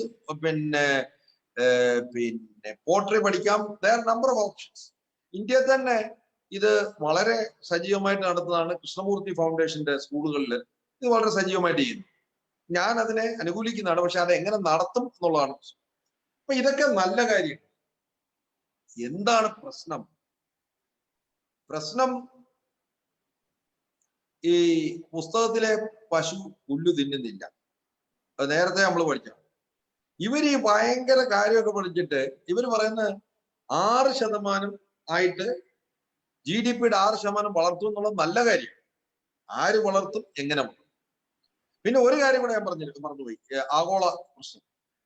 ഇവർ പറയുന്നത് ലോകത്തെ ഏറ്റവും നല്ല 100 യൂണിവേഴ്സിറ്റികളെ ഇന്ത്യയിൽ കൊണ്ടുവരികയും ഇന്ത്യയിലെ യൂണിവേഴ്സിറ്റികൾക്ക് വെളിയിൽ ക്യാമ്പസ് ഉണ്ടാക്കാൻ സാധിക്കുന്നതാണ്. അപ്പൊ ലോകത്തെ യൂണിവേഴ്സിറ്റികളെ ഇന്ത്യ കൊണ്ടുവരാൻ വേണ്ടി 2013 മൻമോഹൻ സിംഗിന്റെ സമയത്ത് ശ്രമിച്ചപ്പോ പ്രധാന യൂണിവേഴ്സിറ്റികൾ, അത് ഐവി ലീഗ് യൂണിവേഴ്സിറ്റികൾ ഒന്നും തയ്യാറായില്ല ഇവിടെ ക്യാമ്പസ് ഉണ്ടാക്കാൻ. അതുപോലെ ഇപ്പൊ തന്നെ 650 യൂണിവേഴ്സിറ്റികളുടെ കൊളാബറേഷൻ ഉണ്ട്. അതായത് എക്സ്ചേഞ്ച് പ്രോഗ്രാം, ട്വിന്നിങ് പ്രോഗ്രാം ഒക്കെ ഉണ്ട്. അപ്പൊ ഞാൻ ഇതിന്റെ പ്രശ്നങ്ങളിലേക്ക് വരാം. എന്താണ് 4 പ്രശ്നങ്ങൾ? ഒന്ന്, ഈ ആസ്പിറേഷനും റിയാലിറ്റിയും തമ്മിലുള്ള വ്യത്യാസമാണ്. അതായത് ഇവര് 2040 ഇതൊക്കെ വിളിക്കുന്നത്, അതായത് 20 കൊല്ലം കഴിഞ്ഞിട്ട്, എന്ന് വെച്ചാൽ no commitment to do anything now. 2035 2040 ആണ് ഇതിന്റെ ഇത് വെച്ചിരിക്കുന്നത്. അപ്പോ ഇതൊരു ആസ്പിറേഷണൽ ഗൈഡ് ലൈൻ വെച്ചിട്ട് it's very difficult to implement it. എന്താണ് ഡിഫിക്കൽട്ട് ഇംപ്ലിമെന്റ്? കാരണം എന്ന് പറഞ്ഞാൽ ഇതൊരു പാരഡൈം ഷിഫ്റ്റ് ആണ്. ഈ പാരഡൈം ഷിഫ്റ്റിനകത്ത് അവര് പറയുന്നുണ്ട് അധ്യാപകനെ കുറിച്ച് ഒരു വലിയ കാര്യമുണ്ട്. ഈ അധ്യാപകർക്ക് എങ്ങനെ ട്രെയിനിങ് കൊടുക്കും, എങ്ങനെ വൊക്കേഷണൽ പിന്നെ ട്രെയിനിങ് ഇതിന്റെ കൂടെ ഇന്റഗ്രേറ്റ് ചെയ്യും. ഇവര് പറയുന്ന വിദേശത്തൊക്കെ ഉള്ള ഒരു കാര്യമാണ്. എനിക്കറിയാം ന്യൂസിലാൻഡിലും നോർവേയിലും ഒക്കെ നമ്മുടെ അത്രയും കണ്ടന്റ് ഹെവി ആണല്ലോ ഇതെല്ലാം. നമ്മുടെ എഡ്യൂക്കേഷൻ മൊത്തം കണ്ടന്റ് ഹെവിയാണ്. അപ്പൊ ഇവിടെ ആപ്ലിക്കേഷനും പ്രോസസ്സും ചിന്താശേഷിയും വളർത്തുക എന്നുള്ളതാണ് പറയുന്നത്. കാര്യം ശരിയാണ്. പക്ഷെ ഇതിന് ഇപ്പോഴത്തെ നമ്മുടെ system is not gear to that. The system is a top down assessment framework. അവിടെ 360 അസസ്മെന്റ് ഫ്രെയിംവർക്ക് ഉണ്ടാക്കുമെന്ന് പറയുന്നത്, അതായത് കുട്ടികൾ അവരെ തന്നെ വിലയിരുത്തും, മറ്റുള്ളവർ വിലയിരുത്തും, ടീച്ചേഴ്സ് വിലയിരുത്തും. ഇതെന്ന് പറഞ്ഞാൽ ഏറ്റവും ഐഡിയൽ സിസ്റ്റമാണ്. ഫിൻലാൻഡിലുള്ള സിസ്റ്റമാണ്. ഫിൻലാൻഡിൽ ഇപ്പൊ നടന്നുകൊണ്ടിരിക്കുന്ന സാധനമാണ് ഈ 3 ടയർ 3 അപ്രോച്ച് ടു അസസ്മെന്റ്. അത് പിന്നത്തുള്ളൊരു പ്രശ്നം ഇവരുടെ ഓവർ സെൻട്രലൈസേഷൻ. അതായത് എഡ്യൂക്കേഷൻ ഒരു കൺകറന്റ് സബ്ജക്റ്റ് ആണ്. അപ്പൊ ഇതിന്റെ അകത്ത് ഇവര് എല്ലാ യൂണിവേഴ്സിറ്റികളും, ഇതൊരു വലിയൊരു പ്രധാന കാര്യമാണ്, എല്ലാ സ്റ്റേറ്റ് റൺ യൂണിവേഴ്സിറ്റികളിലും എൻട്രൻസ് എക്സാം ഉണ്ടാകും. അപ്പൊ ഇതൊരു വലിയ പ്രശ്നമാണ്. കാരണം എന്ന് പറഞ്ഞാല് ഇപ്പൊ കേരളത്തിലെ സ്റ്റേറ്റ് റൺ യൂണിവേഴ്സിറ്റികൾ 3 എണ്ണമാണ്. അപ്പോ ഇത് എങ്ങനെ മാനേജ് ചെയ്യും? ഇന്ത്യയില് ഇത്ര അധികം യൂണിവേഴ്സിറ്റികൾ. ഈ യൂണിവേഴ്സിറ്റികളൊന്നും ഹയർ എഡ്യൂക്കേഷൻ കമ്മീഷനിൽ പ്രൈവറ്റ് യൂണിവേഴ്സിറ്റി വരുമെന്ന് പറഞ്ഞാലും പ്രൈവറ്റ് യൂണിവേഴ്സിറ്റികൾ അവരുടെ രീതിയിൽ ആളുകളെ. അപ്പൊ എന്താണ് ഇതിന്റെ പ്രശ്നം വരാൻ പോകുന്നത്? ഇന്ത്യയില് അടുത്ത 10 കൊല്ലം ഉണ്ടാകുന്ന വലിയ പ്രശ്നം ഭയങ്കര പ്രൈവറ്റൈസേഷൻ ഓഫ് എഡ്യൂക്കേഷൻ ആയിരിക്കും. ഇപ്പൊ തന്നെ പൊതുവിദ്യാഭ്യാസത്തെ തകർക്കുകയും പ്രൈവറ്റ് എഡ്യൂക്കേഷൻ, ഈ പ്രൈവറ്റ് എഡ്യൂക്കേഷൻ ആണ്. ഞാൻ ഒരു യൂണിവേഴ്സിറ്റി പോയി, പേര് പറയാൻ പ്രയാസമാണ്. എന്റെ അടുത്ത സുഹൃത്തുക്കളും എന്റെ ഏറ്റവും അടുത്ത സുഹൃത്തുക്കളാണ് വൈസ് ചാൻസലർ. അവിടെ ചെന്നപ്പോഴാണ് മൊത്തം ഈ കോൺഗ്രസ്സുകാരുടെ കാലത്ത് കിട്ടിയ യൂണിവേഴ്സിറ്റി, ശരത് പവാറിന്റെ ഇത്. അവിടെ ഞാനൊരു വിസിറ്റിംഗ് പ്രൊഫസറാണ്, പേര് പറയാനൊക്കത്തില്ല, പൂനെയിലുള്ള, അത്രയും പറയാം. ഞാൻ അവിടെ ചെന്നപ്പോ മൊത്തം സംഘപരിവാറാണ് അകത്തത്. ഇത് ഒന്ന് അപ്പൊ ഞാൻ ചോദിച്ചപ്പോ അവിടുത്തെ പ്രധാന ചർച്ചയും, ഞാൻ അവിടെ പിന്നെ ഒരു വലിയ സയന്റിസ്റ്റ് ഇന്ത്യൻ ഇൻസ്റ്റിറ്റ്യൂട്ട് ഓഫ് സയൻസിനെ ഒന്ന് പ്രസംഗിക്കുകയാണ് സയൻസിനെ കുറിച്ച്. പറയുന്ന മൊത്തം സംഘപരിവാർ സാധനങ്ങളാണ്. അപ്പൊ അവിടെ ഈ സംഘപരിവാറിനെ വിമർശിച്ച 2 പേരും എന്റെ 2 സുഹൃത്തുക്കൾ അപ്പുറത്തും ഇപ്പുറത്തും ഇരിപ്പുണ്ട്. ഞാൻ പറഞ്ഞു, നിങ്ങളെ അപ്പുറത്തും ഇപ്പുറത്തും ഇരുത്തിയാണല്ലോ, പ്രൊഫസറേയും വൈസ് ചാൻസലറേയും ഇരുത്തിയാണല്ലോ ഞാൻ പറയുന്നത്. അപ്പൊ ഇതിനൊരു വലിയ പ്രശ്നം എന്ന് പറഞ്ഞാല്, ഇപ്പൊ നിങ്ങള് റിലയൻസിന് ഉണ്ടാക്കാത്ത യൂണിവേഴ്സിറ്റിക്ക് എമിനന്റ് സ്റ്റാറ്റസ് കൊടുത്തിരിക്കുകയാണ്. ഇപ്പോ എല്ലാ കോർപ്പറേറ്റുകളും മീഡിയയെ പിടിച്ചെടുത്തു. ഇപ്പോ അംബാനി മീഡിയയെ പിടിച്ചെടുത്തു. ഇനിയിപ്പോ അവര് BSNL പിടിച്ചെടുക്കും. Then they also do, you imagine the situation. The crony capitalists are beginning to substitute for the state. ഇതാണ് അതിന്റെ പൊളിറ്റിക്കൽ എക്കോണമിയുടെ പ്രശ്നം. ഇപ്പൊ ഹൈദരാബാദില് നോക്ക്, ഹൈദരാബാദിൽ മഹീന്ദ്ര വലിയ യൂണിവേഴ്സിറ്റി തുടങ്ങുന്നു. അസിം പ്രേംജി അറ്റ്ലീസ്റ്റ് പിന്നെ ഫൗണ്ടേഷനിൽ കൂടെ തുടങ്ങിയിരിക്കുന്നത്. At least he has put the money into that. ഇപ്പോ എല്ലാ കോർപ്പറേറ്റുകളും വിദ്യാഭ്യാസത്തിൽ ഇൻവെസ്റ്റ്മെന്റ്, അതായത് കേരളത്തിലാണെങ്കിൽ അതാരൊക്കെ ഇപ്പൊ ചെയ്യുന്നത്? ഇപ്പൊ കേരളത്തിലെ ക്വാളിറ്റിയുടെ പ്രശ്നം എന്താണ്? കേരളത്തിലെ അബ്കാരി, പാറ മുതലാളി, ഈ വിദ്യാഭ്യാസമായിട്ട് യാതൊരു ബന്ധവുമില്ലാത്തവനും പിന്നെ അണ്ടിയാഫീസുകാരനും ഒക്കെയാണ് ഇവിടെ സ്ഥലം മേടിക്കുന്ന ഒരു ഇൻഫ്രാസ്ട്രക്ചർ ഡെവലപ്മെന്റ് മാതിരി വലിയ കോളേജും മറ്റും വെച്ചിരിക്കുന്നത്. They don't have any basic commitment to education. അപ്പോ അതിന്റെ പൊളിറ്റിക്കൽ എക്കോണമി എന്താണ്? The big corporates are, transforming their CSR money, which is supposed to be for the, what you call greater common good. They are translating their, CSR money into huge education hospital business, which only serve the upper caste elite group. നിങ്ങൾ ഈ കോളേജുകളിലെല്ലാം പോയി കഴിഞ്ഞാൽ ഉള്ള പ്രശ്നം എന്താണ്? ഇവിടെ gated communities ആണ്. ഇപ്പോ എന്റെ ഏറ്റവും അടുത്ത സുഹൃത്ത് വൈസ് ചാൻസലറും മറ്റും അയക്കുന്ന ഡൽഹിയിൽ സോണപ്പേട്ടിൽ ഒരു യൂണിവേഴ്സിറ്റി ഉണ്ട്, ഞാൻ പേര് പറയത്തില്ല, നിങ്ങൾക്ക് അറിയാം. നിങ്ങൾ അവിടെ ചെന്നാലുണ്ടല്ലോ, ഇറ്റ് ലുക്സ് ലൈക്ക്, എന്നെ അവിടെ പ്രൊഫസറായിട്ട് വിളിച്ചോണ്ടിരിക്കുകയാണ്. അപ്പൊ അറിയില്ല നമ്മള്, കാരണം they give 3 lakhs rupees, 4 lakhs rupees for a professor, including air conditioned house. പക്ഷെ അവിടുത്തെ ഫീസ് എന്താണെന്നറിയോ? ഈ പബ്ലിക് പോളിസിയുടെ ഫീസ് അവർ മേടിക്കുന്ന 9 ലക്ഷം രൂപയാണ്. 20 ലക്ഷം 23 ലക്ഷം രൂപ കൊടുത്തിട്ട് 2 കൊല്ലം പബ്ലിക് പോളിസി പഠിക്കാൻ ആരുണ്ടാശനെ? Who can afford to pay that? അവ ഞാൻ എന്റെ മകനെ അവിടെ വിടാത്തതിന്റെ ഒറ്റ കാര്യം എന്ന് പറഞ്ഞാലോ, these gated communities create ഇല്ല, ഇപ്പൊ നിങ്ങൾ ഫ്ലാറ്റും ചേരിയും തമ്മിലുള്ള വ്യത്യാസം. These gated communities create a ബിരാദരി, അല്ലെങ്കിൽ എന്താണ് ഇവിടുത്തെ അപ്പർ കാസ്റ്റ് urban ഒരു സാധനം, പൊളിറ്റിക്കൽ ക്ലാസ്, ഇവരെയാണ് ഇവിടുത്തെ ഈ ഗേറ്റഡ് കമ്മ്യൂണിറ്റീസ് ഉണ്ടാകുന്നത്. അപ്പൊ യു ഹാവ് ഗേറ്റഡ് സ്കൂൾസ്, എന്താണ് റിലയൻസ് സ്കൂൾസ് ഉണ്ട്, ഇനിയിപ്പോ അഡാനി തുടങ്ങും. ഇവർക്കെല്ലാം ഇന്ത്യയിലെ മുതലാളി കുടുംബങ്ങൾക്കെല്ലാം ഓരോ യൂണിവേഴ്സിറ്റി, വകുപ്പത്ത് സ്കൂള്, ഒരു ഹോസ്പിറ്റല് എല്ലാം ഉണ്ട്. പിന്നെ പ്ലെയിന്, പിന്നെ മീഡിയ, പിന്നെ ഇപ്പൊ ജിയോ ഇന്റർനെറ്റ് എടുക്കും, സിനിമ തരും നമുക്ക്, പിന്നെ മീഡിയ തരും, ഫേസ്ബുക്കിനെ മറ്റവരെ കൂടെ ഒരു പാർട്ട്ണർഷിപ്പ് കൂടെ ആയി കഴിഞ്ഞു കഴിഞ്ഞാല് പിന്നെ സുഖം. പിന്നെ എന്തിനാണ് സർക്കാർ? അപ്പൊ ഇവർ പറയുന്ന 6% എന്ന് പറയുന്ന GDP എന്ന് പറഞ്ഞാല് ഇവിടുത്തെ ബ്രാഹ്മണനും ഇവിടുത്തെ അപ്പർ കാസ്റ്റിനും ഇവിടുത്തെ സിറ്റിയിലുള്ളവനും ഇവിടുത്തെ 10 ലക്ഷത്തിലും 15 ലക്ഷത്തിലും അധികം വരുമാനം ഉള്ളവനും വേണ്ടി മാത്രമുള്ള setup. That is precisely the problem. You know, the problem about it is whether this education, as you see it, it is meant for 1% of the Indians or 2% of the Indians who get global world-class education, and 90% of the people who gets what you call grassroots education. നിങ്ങൾ ഈ പറയുന്ന എന്താണ് vocational education ഒക്കെ ഉണ്ടല്ലോ, IBയും IGയും പിന്നെ international സിലബസും ഒക്കെ പഠിക്കുന്ന പിള്ളേർക്ക് it hardly matters to them. ഞാനിപ്പോ കണ്ടിട്ടുള്ളതാണ്, I have seen it very closely how international schools work, how, because ഇതൊന്നും അവർക്ക് പ്രശ്നമല്ല. And that's exactly the problem. ഇത് അപ്പം രണ്ടാമത്തെ ഗ്ലോബലൈസേഷന്റെ പ്രശ്നം എന്താണ്? നിങ്ങൾ നമ്മുടെ യൂണിവേഴ്സിറ്റികൾ അവിടെ പോകുന്നു, നമ്മുടെ യൂണിവേഴ്സിറ്റികളെ ഇപ്പൊ തിരഞ്ഞെടുക്കുന്ന എവിടെ പോകും? MG യൂണിവേഴ്സിറ്റിക്ക് ഓൾറെഡി ക്യാമ്പസ് ഉണ്ടായിരുന്നു ഇവിടെ, ഇപ്പൊ നിർത്തി. ദുബായിലെ മറ്റേതെല്ലാം അവിടെ കറക്കമ്പനി നടത്തി പരിപാടി കാശുണ്ടാക്കുന്ന നമ്മുടെ എന്റർപ്രണേഴ്സ് അവിടെ ചെയ്യും.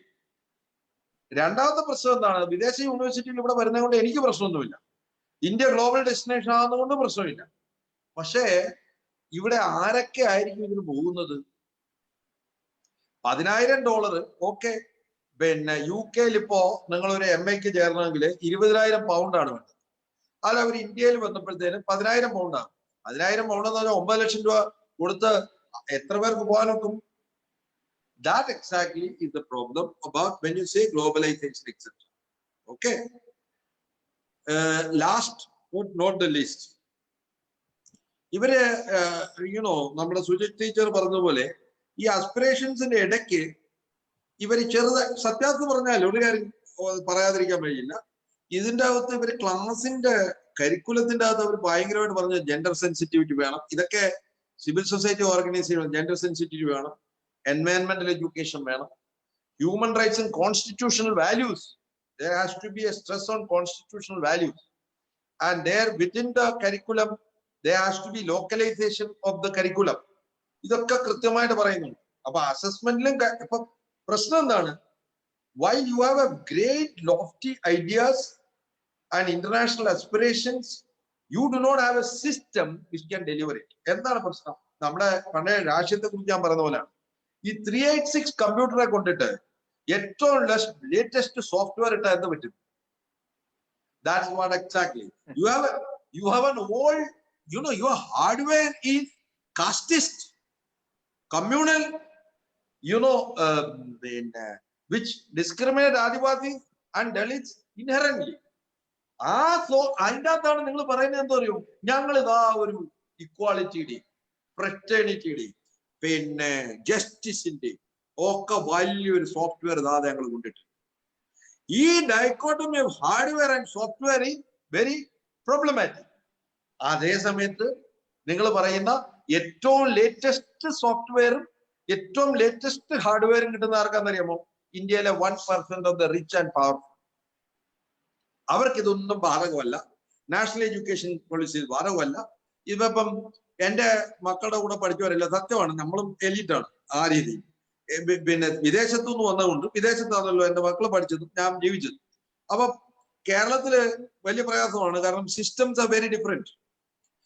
എന്റെ മകളെ കൊണ്ടൊരു സാധാരണ സ്കൂളില് എന്റെ എന്താ പറഞ്ഞ ഒരു ഐഡിയോളജിക്കൽ ഇതിന്റെ അകത്ത് സാധാരണ ഒരു 8th സ്കൂളിൽ എന്റെ മകളെ വിദേശത്ത് നിന്ന് കൊണ്ടുവച്ചു. പിറ്റേന്ന് തൊട്ട് കൊച്ചു കരച്ചില്ല. കാരണം എന്ന് പറഞ്ഞാൽ സാറിന്റെ ഒരു വടിയുണ്ട്. ഈ വടിയിട്ട് സാർ ഇടയ്ക്കിടയ്ക്ക് പിന്നെ ഈ ഡെസ്കിൽ അടിച്ചോണ്ടിരിക്കും. പിള്ളേരല്ല, ഈ കൊച്ചു പോയില്ല. കാരണം എന്ന് പറഞ്ഞാൽ ഒരു ഇന്റർനാഷണൽ സിസ്റ്റത്തില് ഇക്വാളിറ്റിയും ജസ്റ്റിസും റെസ്പെക്റ്റും ഒക്കെ വന്ന കുട്ടികൾക്ക് ഇവിടുത്തെ ആ പിന്നെ വടി അടിച്ചു പഠിപ്പിക്കുന്ന രീതിയിൽ ഇന്റർനാഷണൽ സ്കൂളിൽ വിട്ടു. ഇന്റർനാഷണൽ സ്കൂളിൽ എന്താ പ്രശ്നം? എന്റെ മക്കളുടെ കൂടെ പഠിച്ചവരെല്ലാവരും 12ാം ക്ലാസ് കഴിയുമ്പോൾ വിദേശത്ത് പോകാൻ വേണ്ടിയാണ് പഠിച്ചത്. അപ്പൊ അവർ IB, IGCSE ഒക്കെ. അപ്പൊ ഇതിന്റെ ഒരു സിസ്റ്റം എന്ന് പറഞ്ഞാല് they don't have a clue about what is happening in India, about politics, about society, about nothing. They know which are the best consumer brands. They know which is the best car in the market. They will know which is the best this thing. They will know which is the best course. ഇതിന്റെ ഒരു പ്രശ്നം എന്ന് പറഞ്ഞാൽ they are insulated precisely because I have shifted my kids to the public education system. അവരെ ഈ gated കമ്മ്യൂണിറ്റിയിൽ വിടാതെ TISS-ലും അല്ലെങ്കിൽ നാഷണൽ ലോ സ്കൂളൊക്കെ വിട്ടതിന്റെ പ്രശ്നം എന്ന് പറഞ്ഞാൽ അറ്റ്ലീസ്റ്റ് സാധാരണക്കാരായ മനുഷ്യനെ സാധാരണക്കാരായിട്ട് പോയി കണ്ട്, അതുകൊണ്ട് ഹിന്ദി പഠിച്ചു, അതുകൊണ്ട് ഹ്യൂമൻ റൈറ്റ്സ് പഠിച്ചു, അതുകൊണ്ട് സാമാന്യ ബോധം പഠിച്ചു, രാഷ്ട്രീയ ബോധം പഠിച്ചു. ഇപ്പൊ എന്റെ മകളെ ഞാൻ മാറ്റി ഇങ്ങനെയുള്ള സിസ്റ്റത്തിൽ. കാരണം എന്താ പ്രശ്നം? ഞാൻ നേരിട്ട് കണ്ടാണ്. You have created a gated community. You groom people in a bubble. They go to America and they feel oh Modi is great. കാരണം അവരെ സംബന്ധിച്ചിട്ട് മോദിയുടെ രാഷ്ട്രീയം പ്രശ്നമല്ല. as long as you are marketing, they are very apolitical. You are creating an apolitical upper middle class who are too preoccupied by their interests. ഈ ഒരു പ്രശ്നമാണ്. അപ്പൊ ഞാനിത് സമപ്പിയാണ്. One is the dichotomy between an outdated hardware and an aspirational software. You are putting a 21st century software in a 20th century hardware, yeah, which has not improved, and hence this software will not work unless there is a transformation. That is number one. Number two, the government of India has been consistently centralizing finance, centralizing functions, and centralizing everything. അത് GST മുതൽ ഇനി അങ്ങോട്ട് GST നമ്മുടെ ഭാഗം കിട്ടിയില്ല. So you are centralizing entire education and assessment. This is not in consonance with the federalism of this country. While you are saying that I will have an higher education commission of India which will control all the higher education right from undergraduation. പിന്നെ എന്ത് concurrent subject നിങ്ങൾ പറയുന്നത്? You are correct ആണ്. അവര് realise ചെയ്യുന്നൊരു കാര്യമുണ്ട്. ഇപ്പം കേരളത്തിലും തമിഴ്നാട്ടിലും ഒക്കെ എന്താ പറയുന്നത്? Inflation of grading. അതായത് നമ്മൾ വെറുതെ 98% 99% പാസ്സാക്കി വിടുക. തമിഴ്നാട്ടിൽ അതിനെക്കാട്ടി കഷ്ടമാണ്. അപ്പൊ നമ്മുടെ ക്വാളിറ്റി ഓഫ് എഡ്യൂക്കേഷൻ കുറഞ്ഞു എന്നുള്ള ഉറപ്പാ കേരളത്തിലും. പക്ഷെ അതിന് പ്രതിവിധി എന്താണ്? ഒന്നി ആശാന്റെ നെഞ്ചത്തല്ലേ കളരിക്ക് പുറത്ത്. പ്രതിവിധി എന്താണ്? ഞങ്ങൾ നാഷണൽ അസസ്മെന്റ് കൗൺസിൽ ഉണ്ടാക്കണം. നമ്മളെ പറയും എല്ലായിടത്തും ഇങ്ങനെ ചെയ്യണം. അപ്പൊ they can impose many things on the staff. As we said, Hindi impose ചെയ്യാം, പല കാര്യങ്ങളും impose ചെയ്യാം. ഇതിന്റെ അകത്ത് എന്താ പറയുക? BJP ഒക്കെ ചെയ്യുന്നത് എന്താണ്? പലതും ഒളിച്ചു കടത്തും. നിങ്ങൾ മൊത്തത്തിൽ നോക്കാൻ പ്രശ്നമൊന്നുമില്ല. കോൺസ്റ്റിറ്റ്യൂഷണൽ വാല്യൂ മറ്റേന്നൊക്കെ പറയും, ഒളിച്ചു കടത്തും. അതാണ് രണ്ടാമത്തെ പ്രശ്നം. It undermines federalism, it presumes centralization, and then it actually undermines the concurrent philosophy of education. മൂന്നാമത്തെ കാര്യം, it is a 3-group education as in India. One system of education for the middle class, that is unaided schools, which is, which is competitive, which gets you training for medicine, engineering, blah, blah. The upper class, for them, the good, great private university stuff, and the globalization, which will help others. And the last, not the least, this 6% GDP will be because every Ambani and Adani and Mahindra, everybody will have a university in India. This would result, two things will happen. There will not be reservation in these places. So you will have highly educated people from Cambridge and Oxford coming, who are upper caste, who are upper class, and they will teach the same class of the people. നിങ്ങള് ഈ international സ്കൂളിലും ഈ private യൂണിവേഴ്സിറ്റിയിലും ഒരൊറ്റ ദളിത് അധ്യാപകനുണ്ടോ? ഒരൊറ്റ ആദിവാസി ഉണ്ടോ? മുസ്ലിങ്ങൾ വളരെ കുറവാണല്ലോ. പിന്നെ അവിടെ പോകുന്നതില് എത്ര സാധാരണക്കാരന് അവിടെ ഫെലോഷിപ്പ് കിട്ടും? So that is the problem. You create 3 classes. One is for the masses, and masses, the quality hardly matters. Masses ne nammal pinne idellam chedikam. Second thing is for the classes. That also we would have options. The third is for the rich and the powerful. This education system aanu prashnam. Karanam ningal you say that you would increase the budget of public education in this country. You say that I will increase the budget by this percentage. No, you say that I will reach endana ee percentage engana reach cheynadriyo. You give 10 lakhs per year. Okay, oru kuttike 10 lakham രൂപ ഒരു വർഷം fees അല്ലെ 20 ലക്ഷം രൂപ fees കൊടുത്തിട്ട് മറ്റോന് കൊടുക്കുന്നതെന്ന് പറഞ്ഞാണ്ടല്ലോ 20 രൂപ.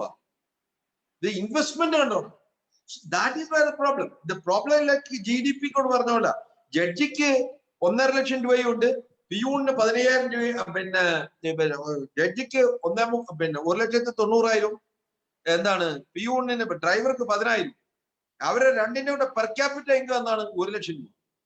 കാരണം 2 ലക്ഷം divided by 2 will become 1 ലക്ഷം രൂപ എന്ന് പറഞ്ഞ പോലാണ് what is going to be your ഈ പ്രൈവറ്റും ഇതും എല്ലാം കൂടെ കൂട്ടി നിങ്ങളുടെ per capita expenditure on education നോക്കിയാൽ ഭയങ്കര ഗ്രാൻഡ്. കാരണം എന്ന് പറഞ്ഞാൽ ഇന്ധനിന് വേറൊരു റേറ്റ്, അശോകയില് വേറൊരു റേറ്റ്, പിന്നെ ഇന്റർനാഷണൽ സ്കൂളുകളിൽ 6 ലക്ഷം 8 ലക്ഷം. ഒരു ക്യാൻ യു ബിലീവ് 9 ലക്ഷം രൂപയാണ് ഒരു വർഷത്തെ ഫീസ് ഒരു കുട്ടിക്ക്. അങ്ങനെയുള്ള സ്കൂളുകളുണ്ട് ഇന്ത്യയിൽ. That is the problem, and all of them are excluded from this. They can be conveniently say that we are adopting an international system. ഇതൊക്കെയാണ് ഇതിന്റെ പൊളിറ്റിക്കൽ എക്കോണമിയുടെ പ്രശ്നം. It reinforces the existing inequalities in this country. It reinforces the existing caste inequalities, class inequalities, and access inequalities. അത് ആണ് ഇന്ത്യയിലെ ഏറ്റവും വലിയ പ്രശ്നം.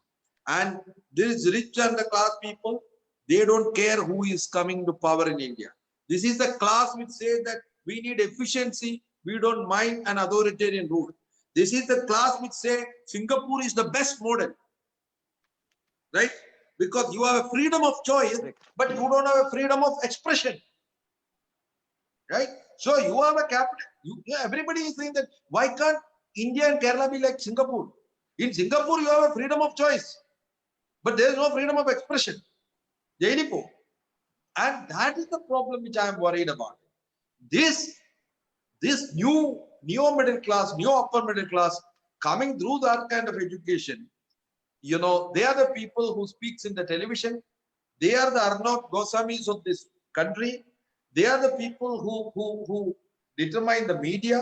And this is the same kind of people who will be the opinion makers. And that is dangerous for this country. With that, I would, end my presentation. Thank you very much.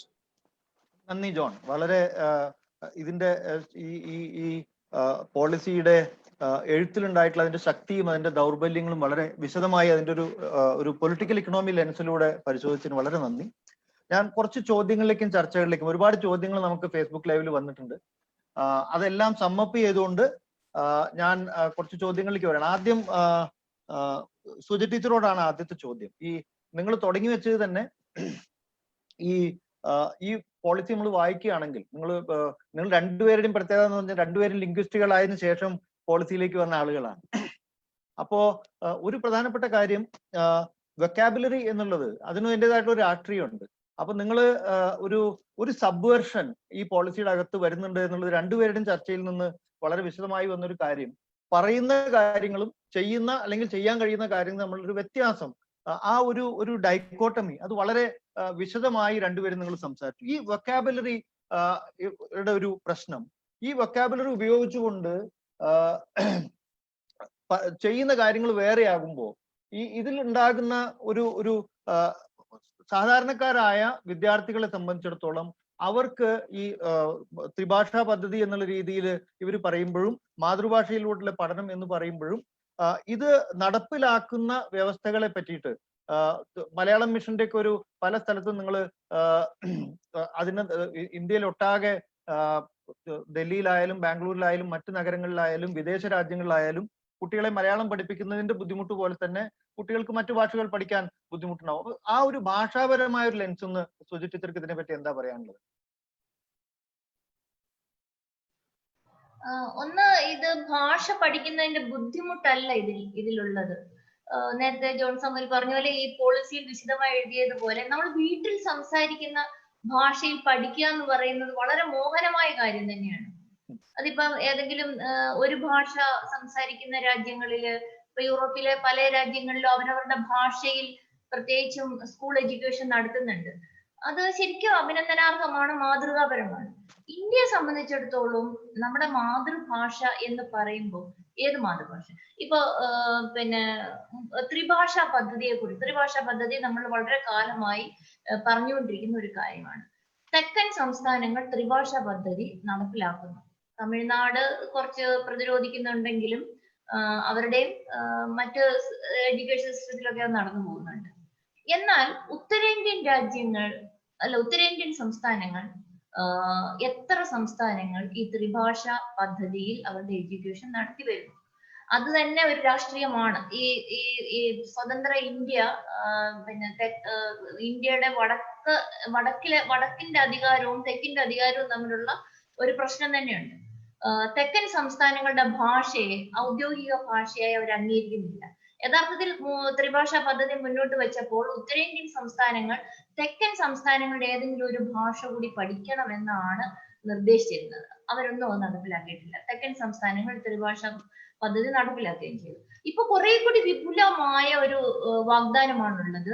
നിങ്ങൾ ഏത് ഭാഷയാണോ നിങ്ങളുടെ മാതൃഭാഷ അതിൽ school വിദ്യാഭ്യാസം നടത്താനുള്ള വലിയ സാധ്യത മുന്നോട്ട് വയ്ക്കുകയാണ്. നോക്കൂ, ഇതിനകത്ത് എല്ലാം ഏറ്റവും പ്രധാനപ്പെട്ട പ്രശ്നം ഇത്തരം വളരെ സുന്ദരമായ ഒരു മുഖം ഉണ്ടാക്കിയിട്ട് ഇതെങ്ങനെ നടപ്പാകും?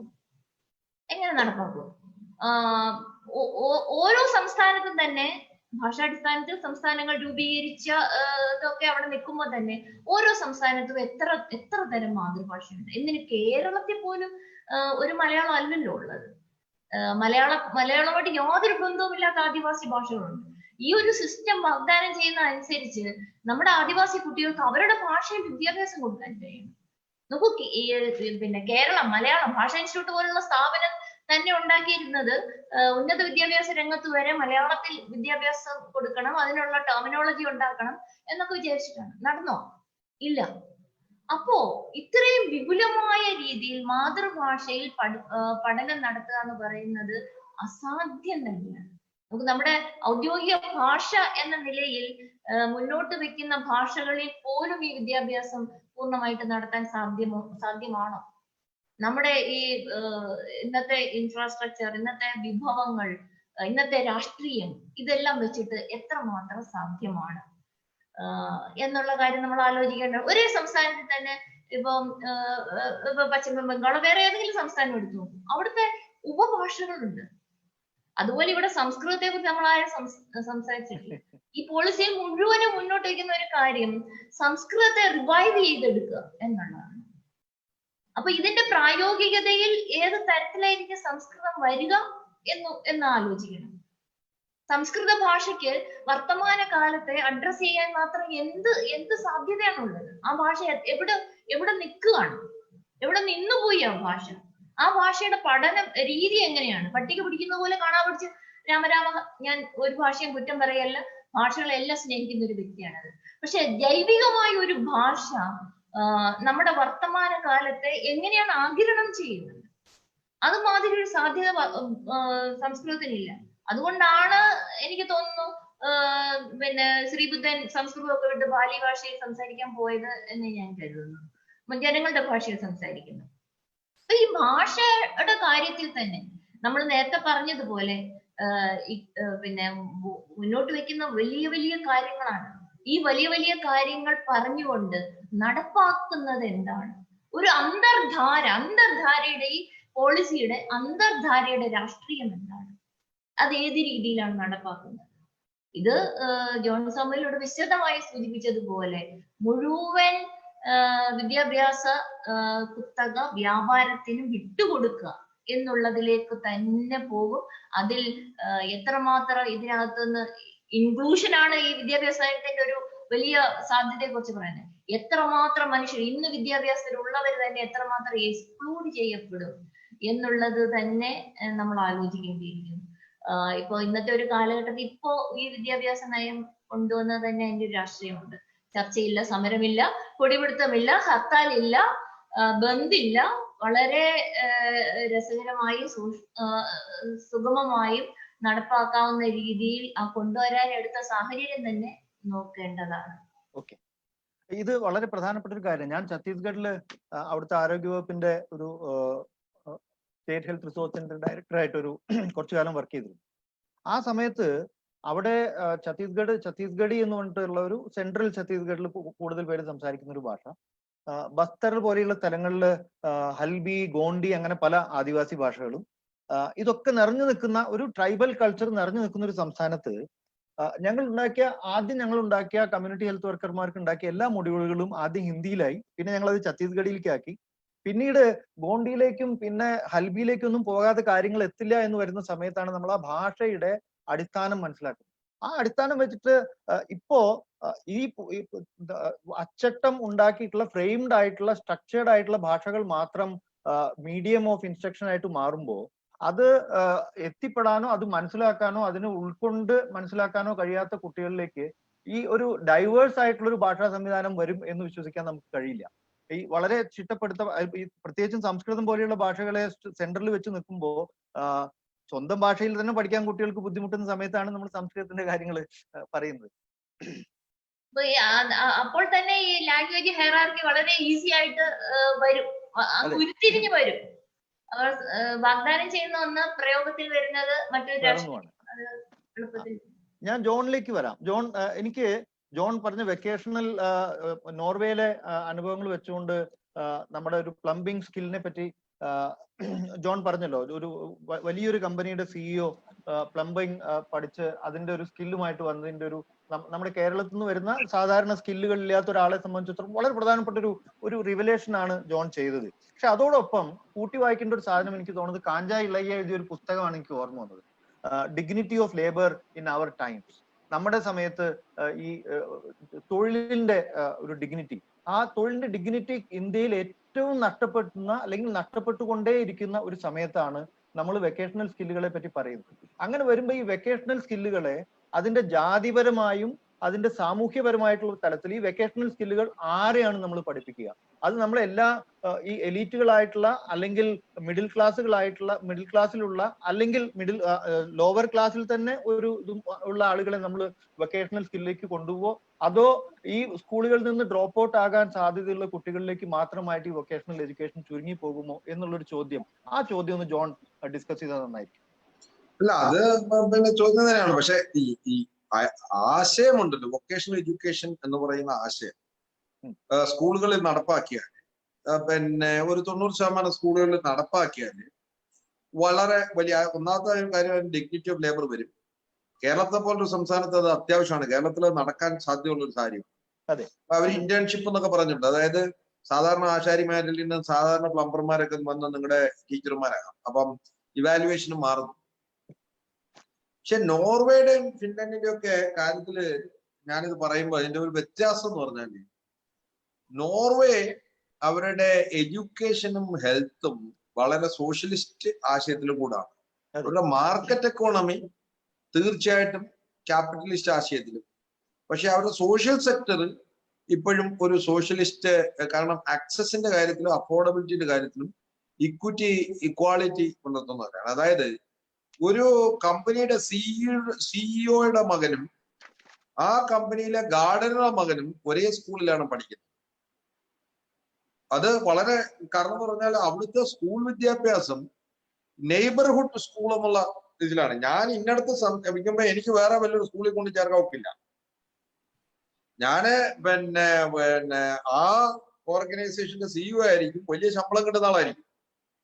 then I cannot afford to shift my child to another school where we want. About 90% agana, and private education is too expensive and too prohibitive. Only billionaires can afford it. രണ്ടോ മൂന്നോ സ്കൂൾ ഉണ്ട്, private school. But എന്റെ മക്കള് ചെയ്തില്ല, കാരണം UN എന്താ പറഞ്ഞേ, subsidy കൊണ്ട് പോലും പറ്റില്ല അവിടെ. It is very costly. അപ്പൊ അത് അവര് ചെയ്തിരിക്കുന്ന പരിപാടി എന്ന് പറഞ്ഞാല് 99% ആൾക്കാര് സാധാരണ സ്കൂളിലാണ് പഠിക്കുന്നത്. സോ അതുകൊണ്ട് എല്ലാവർക്കും പഠിച്ചേ ഒക്കത്തുള്ളൂ. ഇതാണ് നോർദിക് കൺട്രിയുടെ ഒരു വ്യത്യാസം. Everybody has to learn it, whether you അപ്പൊ because education system is based on the neighbourhood universal education, which is whether you are it has nothing to do with the salary you earn. അത് health system അത് തന്നെയാണ്, except plastic surgery and dentistry. നോർവേയിലെ health system, നിങ്ങൾ അവിടുത്തെ prime minister ആയാലും അവിടുത്തെ ധാരണക്കാരനായാലും, you get a very good room, you get a very good quality education. നിങ്ങൾ ആക്സിഡന്റ് ആയാൽ you get the same kind of helicopter service. അങ്ങനെ ഒരു സിസ്റ്റത്തിലാണ് ഇതിനകത്ത് നമ്മുടെ സിഇഒ ക്യാൻ ഓൾസോ. അപ്പൊ ഇതിന്റെ ഡിഗ്നിറ്റിയുടെ കാര്യം ഉണ്ടല്ലോ. ഇന്ത്യയിലെ യു ക്യാൻ ഇമാജിൻ ഒരു സിഇഒ വന്നിട്ട് 40 ലക്ഷം നിങ്ങളുടെ ഒരു ചെറിയ വീട്ടിൽ വന്നിട്ട് ഈ പൈപ്പ് ശരിയാക്കി തരുന്ന കാര്യം, അത് അവരുടെ ഡിഗ്നിറ്റിയാണ്. അപ്പൊ ഇന്ത്യയിലുള്ള ഒരു പ്രശ്നം അതാണ്. കാരണം we are an inherently unequal society which is on gender, on class and caste, urban and rural. ഇങ്ങനെ 4 മെട്രിക്സ് നമ്മൾ അൺഈക്വൽ ആണ്, റൈറ്റ്? അതായത് സിറ്റിയിൽ വളർന്ന പാവപ്പെട്ടവന് പോലും ഗ്രാമത്തിലുള്ളവനെ നമ്മളെ മഹാരാഷ്ട്രയിൽ വിളിക്കുന്നത് എന്താണ്? ഘാട്ടി എന്നാ വിളിക്കുന്നത്. ഘാട്ടിയാന്ന് പറയും. എന്ന് വെച്ചാൽ അവന്റെ മറാഠി നോക്കിയിട്ട് ഈ പൂനേരി ബ്രാഹ്മണന്, പൂനെക്കാരന് പിന്നെ മറാഠവാടയിൽ വരുന്നവനെ പുച്ഛമാണ്. ഹിന്ദിയിൽ ദഹാത്തി എന്നാണ് പറയുന്നത്. ഹിന്ദിയിൽ ദഹാത്തി എന്നാണ് വാക്ക്. അതെ. അപ്പൊ ഇതിന്റെ പ്രശ്നം എന്ന് പറഞ്ഞാല് ഈ 4 metrics, gender inequality, caste inequality, urban rural inequality and definitely economic inequality, ഈ 4 ഇനിക്വാളിറ്റിയുടെ ഇടയ്ക്കാണ് നിങ്ങൾ ഈ സാധനം കൊണ്ടുപോകുന്നത്. So that are the problem. But at the same time I would say that സൗത്തില് ഓൾ സെന്റർ, കേരളത്തില് ഇത് ഇൻട്രൊഡ്യൂസ് ചെയ്യുകയാണെങ്കിൽ വളരെയധികം സക്സസ് ആയിരിക്കും. കാരണം കേരളത്തിൽ ഇന്ന് നമുക്ക് മലയാളിയെ കിട്ടാൻ പ്രയാസമാണ്. ബംഗാളി അല്ലെങ്കിൽ ബീഹാറി മറ്റോ പറഞ്ഞാൽ ഇത് ശരിയാക്കാൻ വേണ്ടി. നമ്മളെ മലയാളത്തില് PhD കഴിഞ്ഞോന് ഞാൻ കണ്ടിട്ട് ഒരു ബൾബ് മാറ്റാൻ ഒരു പ്രയാസമായിരിക്കും. പ്രത്യേകിച്ച് ആമ്പിള്ളേർ, ഇവനെ കൊണ്ട് ഒരു കപ്പും ശ്വാസവും എടുത്ത് മാറ്റിക്കത്തില്ല വീട്ടിലെ. സാധാരണ പലയിടത്തും സ്ത്രീകളാണ് ഇതൊക്കെ ചെയ്യുന്നത്. കാരണം ഈ ആമ്പിള്ളേരെ ഉണ്ടല്ലോ, നിങ്ങൾ ഇപ്പോഴത്തെ കേരളത്തിലെ കോളേജുകളിൽ പോയി നോക്കിയോ, 80-90% സ്ത്രീകളാണ് കേരളത്തിലെ ആർട്സ് ആൻഡ് സയൻസ് കോളേജിൽ. എന്താ പ്രശ്നം എന്നറിയോ? ഈ ആമ്പിള്ളേരെ എല്ലാം പ്രൊഫഷണൽ കോഴ്സിന് സ്ഥലം എന്താ പറഞ്ഞേ ഒറ്റയ്ക്ക് കൊടുത്തും പാട്ടത്തിന് കൊടുത്തും കടമെടുത്തും ഒന്നുമില്ല, അവനെ കസാക്കിസ്ഥാനിലെങ്കിലും മെഡിസിന് വിടും, അല്ലെങ്കിൽ എവിടെയെങ്കിലും വിടും. ഈ വീട്ടുജോലിയ കാര്യങ്ങളൊക്കെ ചെയ്യുന്ന എന്താണ്? ഈ പെൺകുട്ടികളാണ്. So this guy after all this so called professional education, അവൻ ഡീസ്കിൽഡ് ആണ്, ബേസിക് സാധനമില്ല. അതുകൊണ്ട് തന്നെ ഞാൻ പറയുന്നത് കേരളം പോലുള്ള സംസ്ഥാനത്തിന് മാറ്റും. Because towards the end of the day the education which you get is a reflection of the society in which you live. നിങ്ങൾ പറയുന്ന the value system you get. ഇപ്പൊ എന്താ പ്രശ്നം? ഞാൻ കുഞ്ഞാമൻ സാറിന്റെ ഈ ചരിത്രം വായിച്ചോണ്ട് കേരളമാണ്. അപ്പൊ എന്താ ഞാൻ കാണുന്നില്ലേ, ഞാൻ പഠിച്ചുകൊണ്ടിരിക്കുന്ന സമയത്ത് കാണുന്നില്ലേ, എന്താണ് അവര് പറയും? കോട്ട് ആൻഡ് കോട്ട് നല്ല വീട്ടിലെ പയ്യനാവുന്നുണ്ട്. ഞാൻ എന്റെ ഏറ്റവും സുഹൃത്തുക്കൾ, ഞാൻ അങ്ങനെയാണ് ആക്ടിവിസ്റ്റ്. എന്റെ ഏറ്റവും കൂടുതൽ സുഹൃത്തുക്കൾ ദളിത് വിഭാഗത്തിലുള്ളവരാണ്. കാരണം നാടൻ സ്കൂളിലാണ് പഠിച്ചത്. വട്ടുകോലി കളിക്കുക, ആനമയിലൊട്ടകം, ഇങ്ങനെയുള്ള പരിപാടികളൊക്കെ, സൈക്കിളഞ്ഞൻ, ഇങ്ങനെയുള്ള പരിപാടിക്കൊക്കെ വരുന്നത് ദളിത് കുട്ടികളാണ്, നല്ല വീട്ടിലെ പിള്ളേർ കൂട്ടത്തിൽ. അപ്പൊ എന്നെ സാർ ഉപദേശിക്കുന്നത് ഇവിടെ നല്ല വീട്ടിൽ പറഞ്ഞു കൊടുത്താൽ ഇങ്ങനെ പോകുന്നത് ശരിയാണ്, അതാണ് പറയുന്നത്. അപ്പൊ ഈ ഡിസ്ക്രിമിനേഷൻ ആണ് നിങ്ങളെ പഠിപ്പിക്കുന്നത് ബേസിക്കലി. എന്താ ഹ്യൂമൻ ഇനീക്വാളിറ്റി. നല്ല വീട്ടിൽ, അപ്പൊ ഞാൻ പറഞ്ഞു ബാക്കിയുള്ളവരെല്ലാം നല്ല വീട്ടിലല്ലേ സാറേ പടത്തെന്ന്. അങ്ങനെയാണ് ഞാൻ ഒരു ആക്ടിവിസ്റ്റ് ആയത്. കാരണം ഈ നല്ല വീട് ആരുടെ വീടാണ്? നല്ല വീട് കേരളത്തിലെ അപ്പർ കാസ്റ്റ്, അപ്പർ ക്ലാസ് ആൾക്കാരാണ്, ജോലിയുള്ളവരുടെ മക്കളാണ്. ഇതേ സാധനം മഹാരാഷ്ട്രയിൽ അതിനെക്കാട്ടി ഇഷ്ടമാണ്. So that is exactly the problem of the vocational education. കാരണം നിങ്ങൾ ഒരു പെട്രിയാർക്കൽ കാസ്റ്റിസ്റ്റ് സമൂഹത്തിൽ, അതാണ് ഞാൻ നേരത്തെ പറഞ്ഞത്, ഹാർഡ്വെയർ ഈസ് വെരി ഓൾഡ്. അതിൻ്റെ അകത്താണ് നിങ്ങൾ ഭയങ്കര എന്താ പറയുക കിഡിലൻ എന്താ പറയുക സോഫ്റ്റ്വെയർ അങ്ങോട്ട് ചെയ്യുന്നത്. അതിന്റെ ഇംപ്ലിക്കേഷൻസ് നമ്മൾ ഈ പറയുന്ന പോലെ റെവല്യൂഷനും ട്രാൻസ്ഫോർമേഷൻ ഒന്നും ഉണ്ടാകത്തില്ല. It reinforces the unequal society. ആ സിസ്റ്റം മാറാതെ, റൈറ്റ്, നിങ്ങൾ കൊണ്ട് എന്താ പറഞ്ഞേ കൊലച്ച വാഴയ്ക്ക് വളം വെക്കുന്ന പോലെ ഒരു സൂത്രമാണ് ഈ വൊക്കേഷണൽ എഡ്യൂക്കേഷൻ. കാരണം ഞാൻ നിങ്ങളോട് ഒരു ഉദാഹരണം പറയാം. ഈ ഇടയ്ക്ക് ആറന്മുള, ഇത് വളരെ രസകരമായ ഒരു കാര്യമാണ്. ആറന്മുള ഞാൻ ഇവിടെ ഈ പ്രളയബാധിത പ്രവർത്തനത്തിലെ പത്തനംതിട്ട ജില്ലയിലെല്ലാം വർക്ക് ചെയ്തത് ഗ്രാസ് റൂട്ട്. അപ്പൊ ഞാൻ പോവാറില്ല, ഞാൻ എല്ലായിടത്തും പോയി, ഞങ്ങളുടെ ടീമാണ്.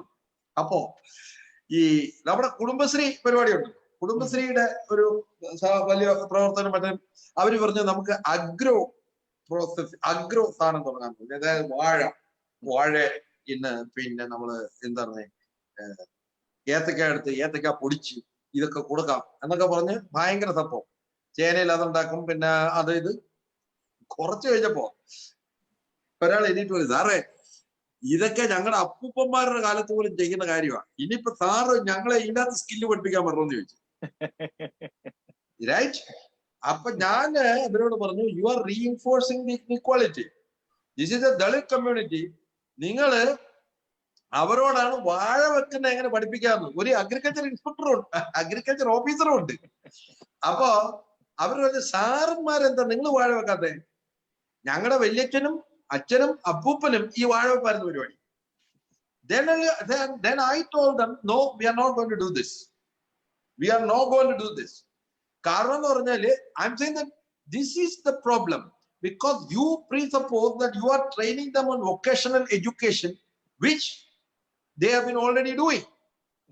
അവിടെയാണ് ഞാൻ പറയുന്നത് കേരളത്തിൽ നടന്ന സംഭവം. അതായത് കേരളത്തില് ഒരു പുരോഗമന രാഷ്ട്രീയ സാമൂഹ്യ സ്വഭാവമുള്ള ഒരാളാണ് നമുക്ക് ഈ അഗ്രോ പ്രോസസിങ്ങിന്റെ കാര്യമൊക്കെ വലിയ കാലത്ത്.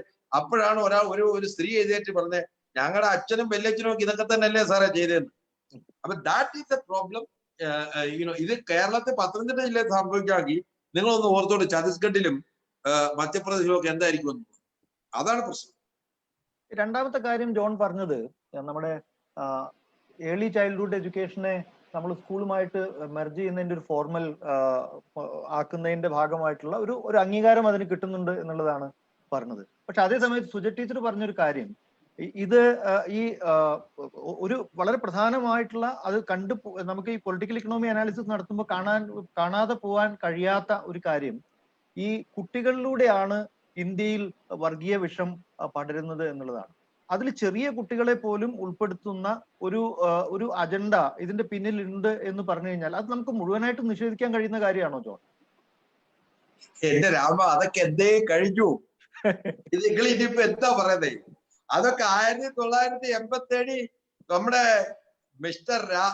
രാജീവ് ഗാന്ധിയുടെ കാലത്ത് രാമായണം വെക്കപ്പോഴേ കഴിഞ്ഞാണ്, നമ്മൾ കണ്ടാണ്. ഇനിയിപ്പോ എന്ത് കേരളത്തിൽ ഇതിൽ കൂടുതൽ എന്താണ് ആശാനെ വർഗീയ വിഷം ചെയ്യുന്നത്? നിങ്ങൾ നോർത്ത് ഇന്ത്യയിൽ ജോലി ചെയ്ത ആളല്ലേ രാമ? നിങ്ങൾ അവിടെ രാമനെ കുറിച്ച് എന്തെങ്കിലും പറഞ്ഞാൽ വിവരം അറിയും. ഇപ്പോഴല്ല, പണ്ടും. ഇപ്പോഴൊന്നും അല്ല, BJP വരുന്നതിന് മുമ്പല്ല, പണ്ടും. അപ്പൊ നിങ്ങൾ പറയുന്നത് ഇത് സിസ്റ്റം പറഞ്ഞാല് നമ്മള് പൊളിറ്റിക്കലി കേരളത്തിൽ ഉൾപ്പെടെ നിങ്ങളുടെ കാസ്റ്റ് ക്ലാസ് കോൺഷ്യസ്നെസ് ഉള്ള ഒരെണ്ണത്തിന്റെ ഒരു മേലാപ്പിലാണ്. See, the Indian democracy is a veneer over a feudal caste society. സംശയം എന്താണ്? അത് എന്റെ ഇന്ത്യ മൊത്തം പോയിട്ട് സുദൃഢമായ കാര്യമാണ്. നമ്മുടെ ഡെമോക്രസി എന്ന് പറഞ്ഞാല് സ്കിൻ ഡീപ്പായിട്ടുള്ള ഒരു പുതപ്പ. അതിന്റെ അടിയിൽ എന്താണുള്ളത്? ഇത് തന്നെ. അത് ബാലഗംഗാധര തിലകൻ തൊട്ട് ഇത് ഇന്നൊന്നും ഉണ്ടായ സാധനമൊന്നുമല്ല. ഞാൻ പൂനെയിലാണ് ജീവിതം ഒരുപാട് ചെയ്തത്.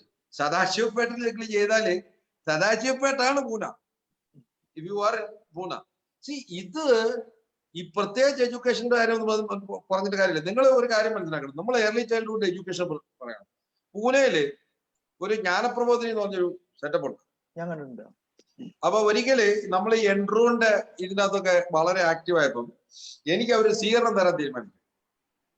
കാരണം ഈ മൾട്ടിനാഷണൽ കമ്പനിക്കെതിരെ അവരുടെ സ്വദേശി ജാഗരൺ മഞ്ചും ഞങ്ങളെല്ലാം ഈ നിങ്ങൾക്കറിയാമല്ലോ എൻട്രോൺ വിരോധ സമിതി ഒക്കെ അറിയാമായിരിക്കും പണ്ട് നടത്തിയ.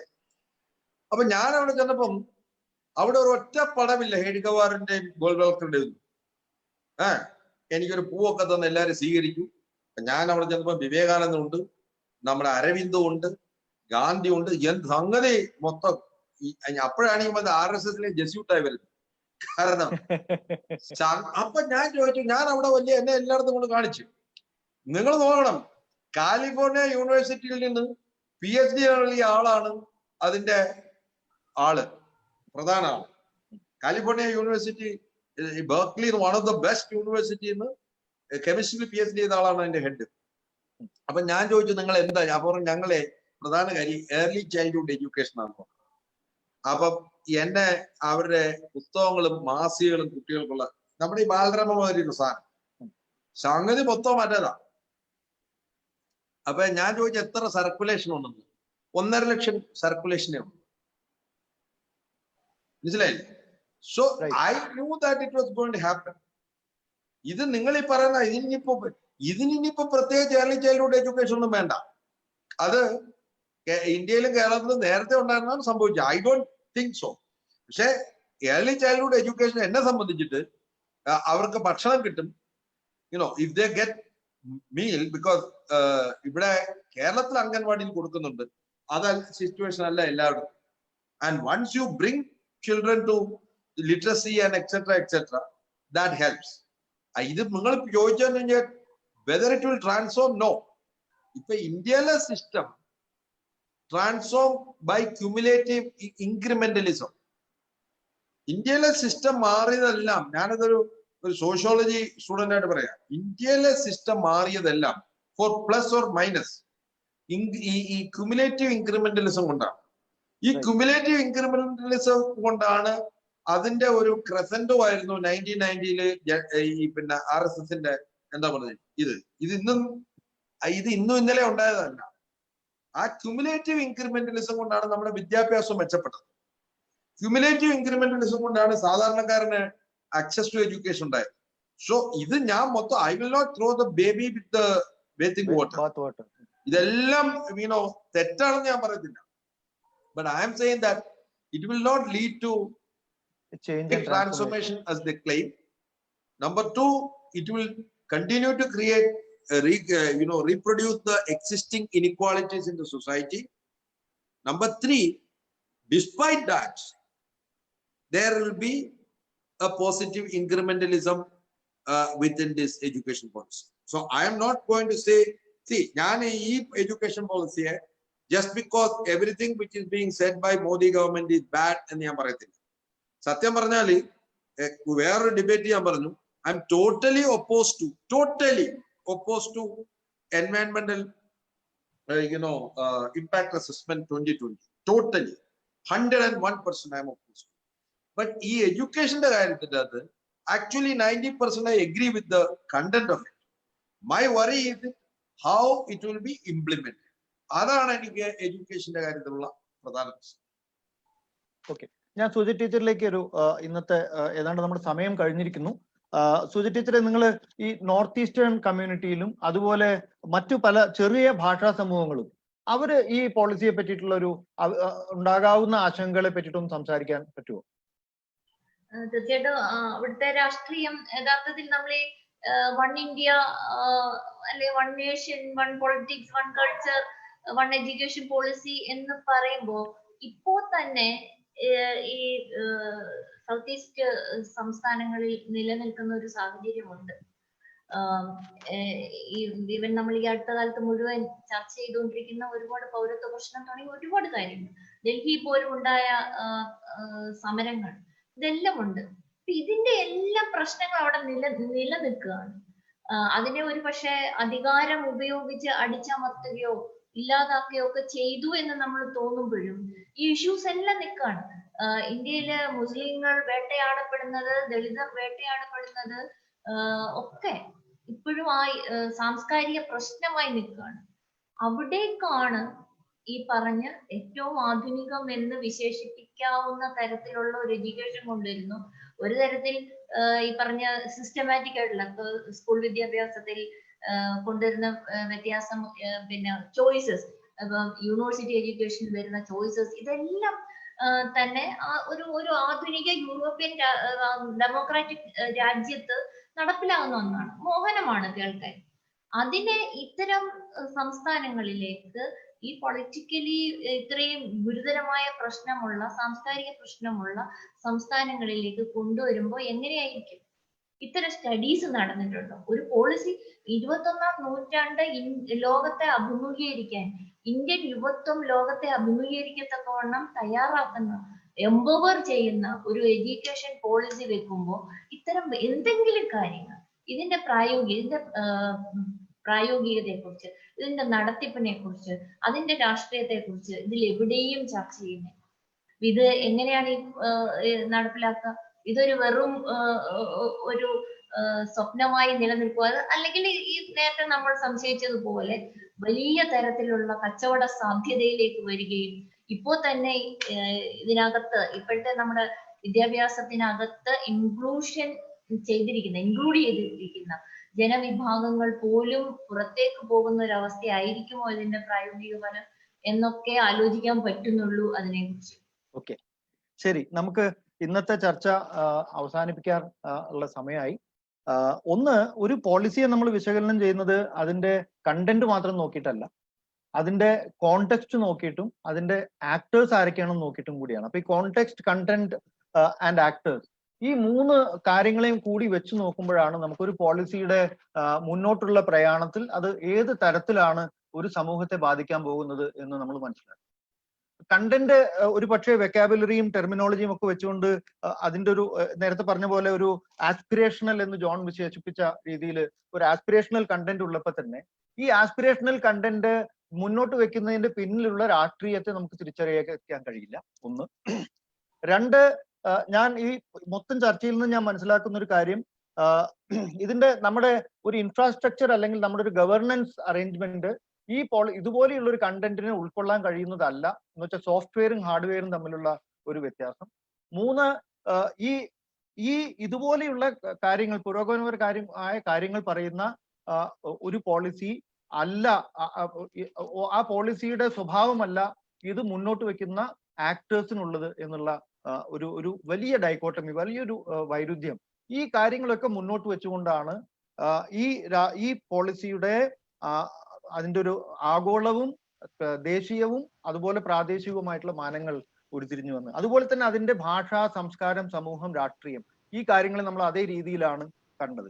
അപ്പൊ നമുക്ക് പൊതുവായി ഇന്നത്തെ ഒരു ചുരുക്കി പറയുകയാണെങ്കിൽ ഈ പോളിസി ഒരു റിയലിസ്റ്റിക് ആയ ഒരു സമൂഹത്തിലേക്കല്ല നമ്മളെ നയിക്കുന്നത് എന്നും വീണ്ടും ഇനീക്വൽ ആയിട്ടുള്ള അസമാനതകളുടെ തുരുത്തിലേക്കാണ് നമ്മളെ വീണ്ടും നയിച്ചു കൊണ്ടുപോകുന്നത് എന്നും ഉള്ള ദുഃഖകരമായിട്ടുള്ള ഒരു സ്ഥിതിയിലാണ് നമ്മുടെ ചർച്ച.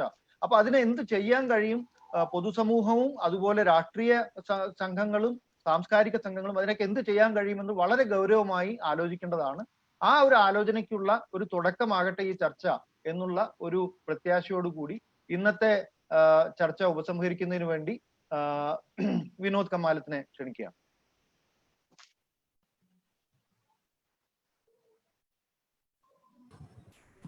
Thank you Raman. നമ്മുടെ ഈ ചർച്ച 3 ദിവസമായി നടക്കുന്ന ഈ പൊതുവിദ്യാഭ്യാസ നയം ഇന്ത്യ എങ്ങോട്ട് എന്നുള്ള ചർച്ചയിൽ വളരെ കാര്യപ്രസക്തമായ വിഷയങ്ങൾ വെച്ചുകൊണ്ട് നമ്മൾ 3 ദിവസം ചർച്ചകൾ നടത്തി. അതിൽ വളരെ കൃത്യമായി ഇടപെട്ടുകൊണ്ടിരിക്കുന്ന വളരെ എക്സ്പേർട്സ് ആയിട്ടുള്ള പ്രഭാഷകരെ നമുക്ക് കിട്ടി. അവരത് ആ കാര്യങ്ങൾ കൂടുതലായിട്ട് നമുക്ക് വളരെ വിശദമായിട്ട് തന്നെ പറഞ്ഞു തന്നു. ഈ ഒരു ഇന്നിപ്പോ പറഞ്ഞതുപോലെ തന്നെ ഹാർഡ്വെയറും സോഫ്റ്റ്വെയറിന്റെയും കാര്യം, പഴയ ഹാർഡ്വെയർ ആണെങ്കിലും ഈവൺ ആ എഞ്ചിനീയർക്ക് അറിയാം ഹാർഡ്വെയറിന്റെ ഏത് സോഫ്റ്റ്വെയർ വേണ്ടെന്ന് അറിയാം. അതിനുള്ളൊരു സോഫ്റ്റ്വെയർ തന്നെയാണ് എഞ്ചിനീയർ ഇട്ട് കൊടുത്തിരിക്കുന്നത്. അപ്പൊ അത് തീർച്ചയായിട്ടും അത്തരത്തിലുള്ള ഒരു അരാഷ്ട്രീയത വളർത്തുന്ന അല്ലെങ്കിൽ കുത്തകകൾക്ക് മാത്രം പറ്റുന്ന അത്തരത്തിലൊരു വിദ്യാഭ്യാസ നയം കൂടുതലും ഈ വിദ്യാഭ്യാസം ഈ വലിയ വലിയ കോളേജുകളിലൊക്കെ സിഇഒമാര് ജോണൊക്കെ പറഞ്ഞതുപോലെ തന്നെ സിഇഒമാർക്ക് അവരുടെ മക്കൾക്ക് അല്ലെങ്കിൽ മുതലാളിമാർക്ക് അവർക്ക് മക്കൾക്ക് പഠിപ്പിനേക്കാളുടെ ആവശ്യം അവർക്കൊരു സർട്ടിഫിക്കറ്റ്, അടുത്ത സിഇഒ ആക്കാനോ അല്ലെങ്കിൽ ഡയറക്ടർ ആക്കാനോ അല്ലെങ്കിൽ MD ആക്കാനോ അവർക്കൊരു സർട്ടിഫിക്കറ്റ് ആണ് പ്രധാനം. അപ്പൊ അവര് അത്തരത്തിലുള്ള ആൾക്കാർക്കുള്ളതാണ് ഈ വലിയ വലിയ വിദ്യാഭ്യാസം മറ്റുള്ളവർ മുഴുവൻ പാർശ്വവൽക്കരിക്കപ്പെടാനുള്ള എല്ലാ സാധ്യതകളും ഇത്തരത്തിലുള്ള വിദ്യാഭ്യാസ നയത്തിൽ ഉണ്ട്. തീർച്ചയായിട്ടും നമ്മൾ ഇത്തരത്തിലുള്ള ഒരു ജനകീയമായ ഒരു ജനാധിപത്യപരമായ ഒരു ചർച്ചകളൊന്നും നടക്കാതെ എടുത്തൊരു തീരുമാനം തന്നെയാണ് ജനാധിപത്യത്തിനെ അല്ലെങ്കിൽ പാർലമെന്റിനൊക്കെ നോക്കുകുത്തിയാക്കിക്കൊണ്ട് തന്നെയാണ് ഇത്തരത്തിലൊരു തീരുമാനം വന്നത്. തീർച്ചയായും ഇത്തരത്തിലുള്ള ചർച്ചകളിലൂടെയും അതുപോലെ സംവാദങ്ങളിലൂടെയൊക്കെ ജനങ്ങളിലേക്ക് ഇതിന്റെ തെറ്റുകളെ കാണിക്കാനും അതിന്റെ പോരായ്മകളെ കാണിക്കാനും അതിൽ കൂടെയൊക്കെ തന്നെ ഇതിലൊരു മാറ്റങ്ങൾ വരും എന്നുള്ള ശുഭാപ്തി വിശ്വാസത്തോടെ തന്നെ നമുക്ക് ഈ ചർച്ച അവസാനിപ്പിക്കാം എന്ന് തോന്നുന്നു. ഇന്ന് ചർച്ചയിൽ എത്തിയ നമ്മളോട് സംസാരിച്ച പ്രൊഫസർ സൂസൻ ജോർജിന് ജനസംസ്കൃത വേളയിൽ വളരെ നന്ദി അറിയിക്കുന്നു. അതുപോലെ തന്നെ ഈ ഫേസ്ബുക്ക് ലൈവ് കണ്ട പ്രേക്ഷകരുടെ പേരിലും നന്ദി അറിയിക്കുകയാണ്. അതുപോലെ തന്നെ ഇന്നിവിടെ എത്തിയിട്ടുള്ള ശ്രീ ജോൺ സാമുവൽ അടൂരിനും ജനസംസ്കൃത പേരിലും ഈ പ്രേക്ഷകരുടെ പേരിലും നന്ദി അറിയിക്കുന്നു. കൂടാതെ ഇതിന്റെ മുന്നേ നമുക്ക് അവതരിപ്പിച്ച ഡോക്ടർ പ്രസാദ്, ശ്രീ രാമകൃഷ്ണൻ, അതുപോലെ ശ്രീ മുരളീധരൻ, സുകന്യ, ഇവർക്ക് എല്ലാവർക്കും ജനസംസ്കൃത പേരിൽ ഒരിക്കൽ കൂടി ഈ പ്രേക്ഷകരുടെയൊക്കെ പേരിൽ ഒരിക്കൽ കൂടി നന്ദി അറിയിക്കുകയാണ്. കൂടാതെ നമ്മളോട് പ്രത്യേകം നന്ദി പറയേണ്ട ആളല്ല ശ്രീ രാമൻ. നമ്മുടെ കൂടെ ഇപ്പൊ ഈ ലോക്ക്ഡൌണിന് ശേഷം നടക്കുന്ന 40-40ഓളം ലൈവ് ഈ ഫേസ്ബുക്ക് ലൈവില് നമ്മുടെ ഒപ്പം കൂടെ ഉണ്ട്. അല്ലാതെ തന്നെ എല്ലാ പ്രവർത്തനങ്ങളിലും ജനസംസ്കൃത കൂടെ നിൽക്കുന്ന സഹായാത്രികയാണ്. എന്നിരുന്നാലും ഇതിന് പ്രത്യേകം ഇനീഷ്യേറ്റീവ് എടുത്ത് ഈ ചർച്ച വളരെ സമ്പുഷ്ടമാക്കാൻ സഹായിച്ച ശ്രീ രാമന് ജനസംസ്കൃതിയുടെ പേരിൽ നന്ദി അറിയിക്കുന്നു. എല്ലാ പ്രേക്ഷകർക്കും ഒരിക്കൽ കൂടി നന്ദി അറിയിച്ചുകൊണ്ട് നിർത്തുന്നു. നമസ്കാരം.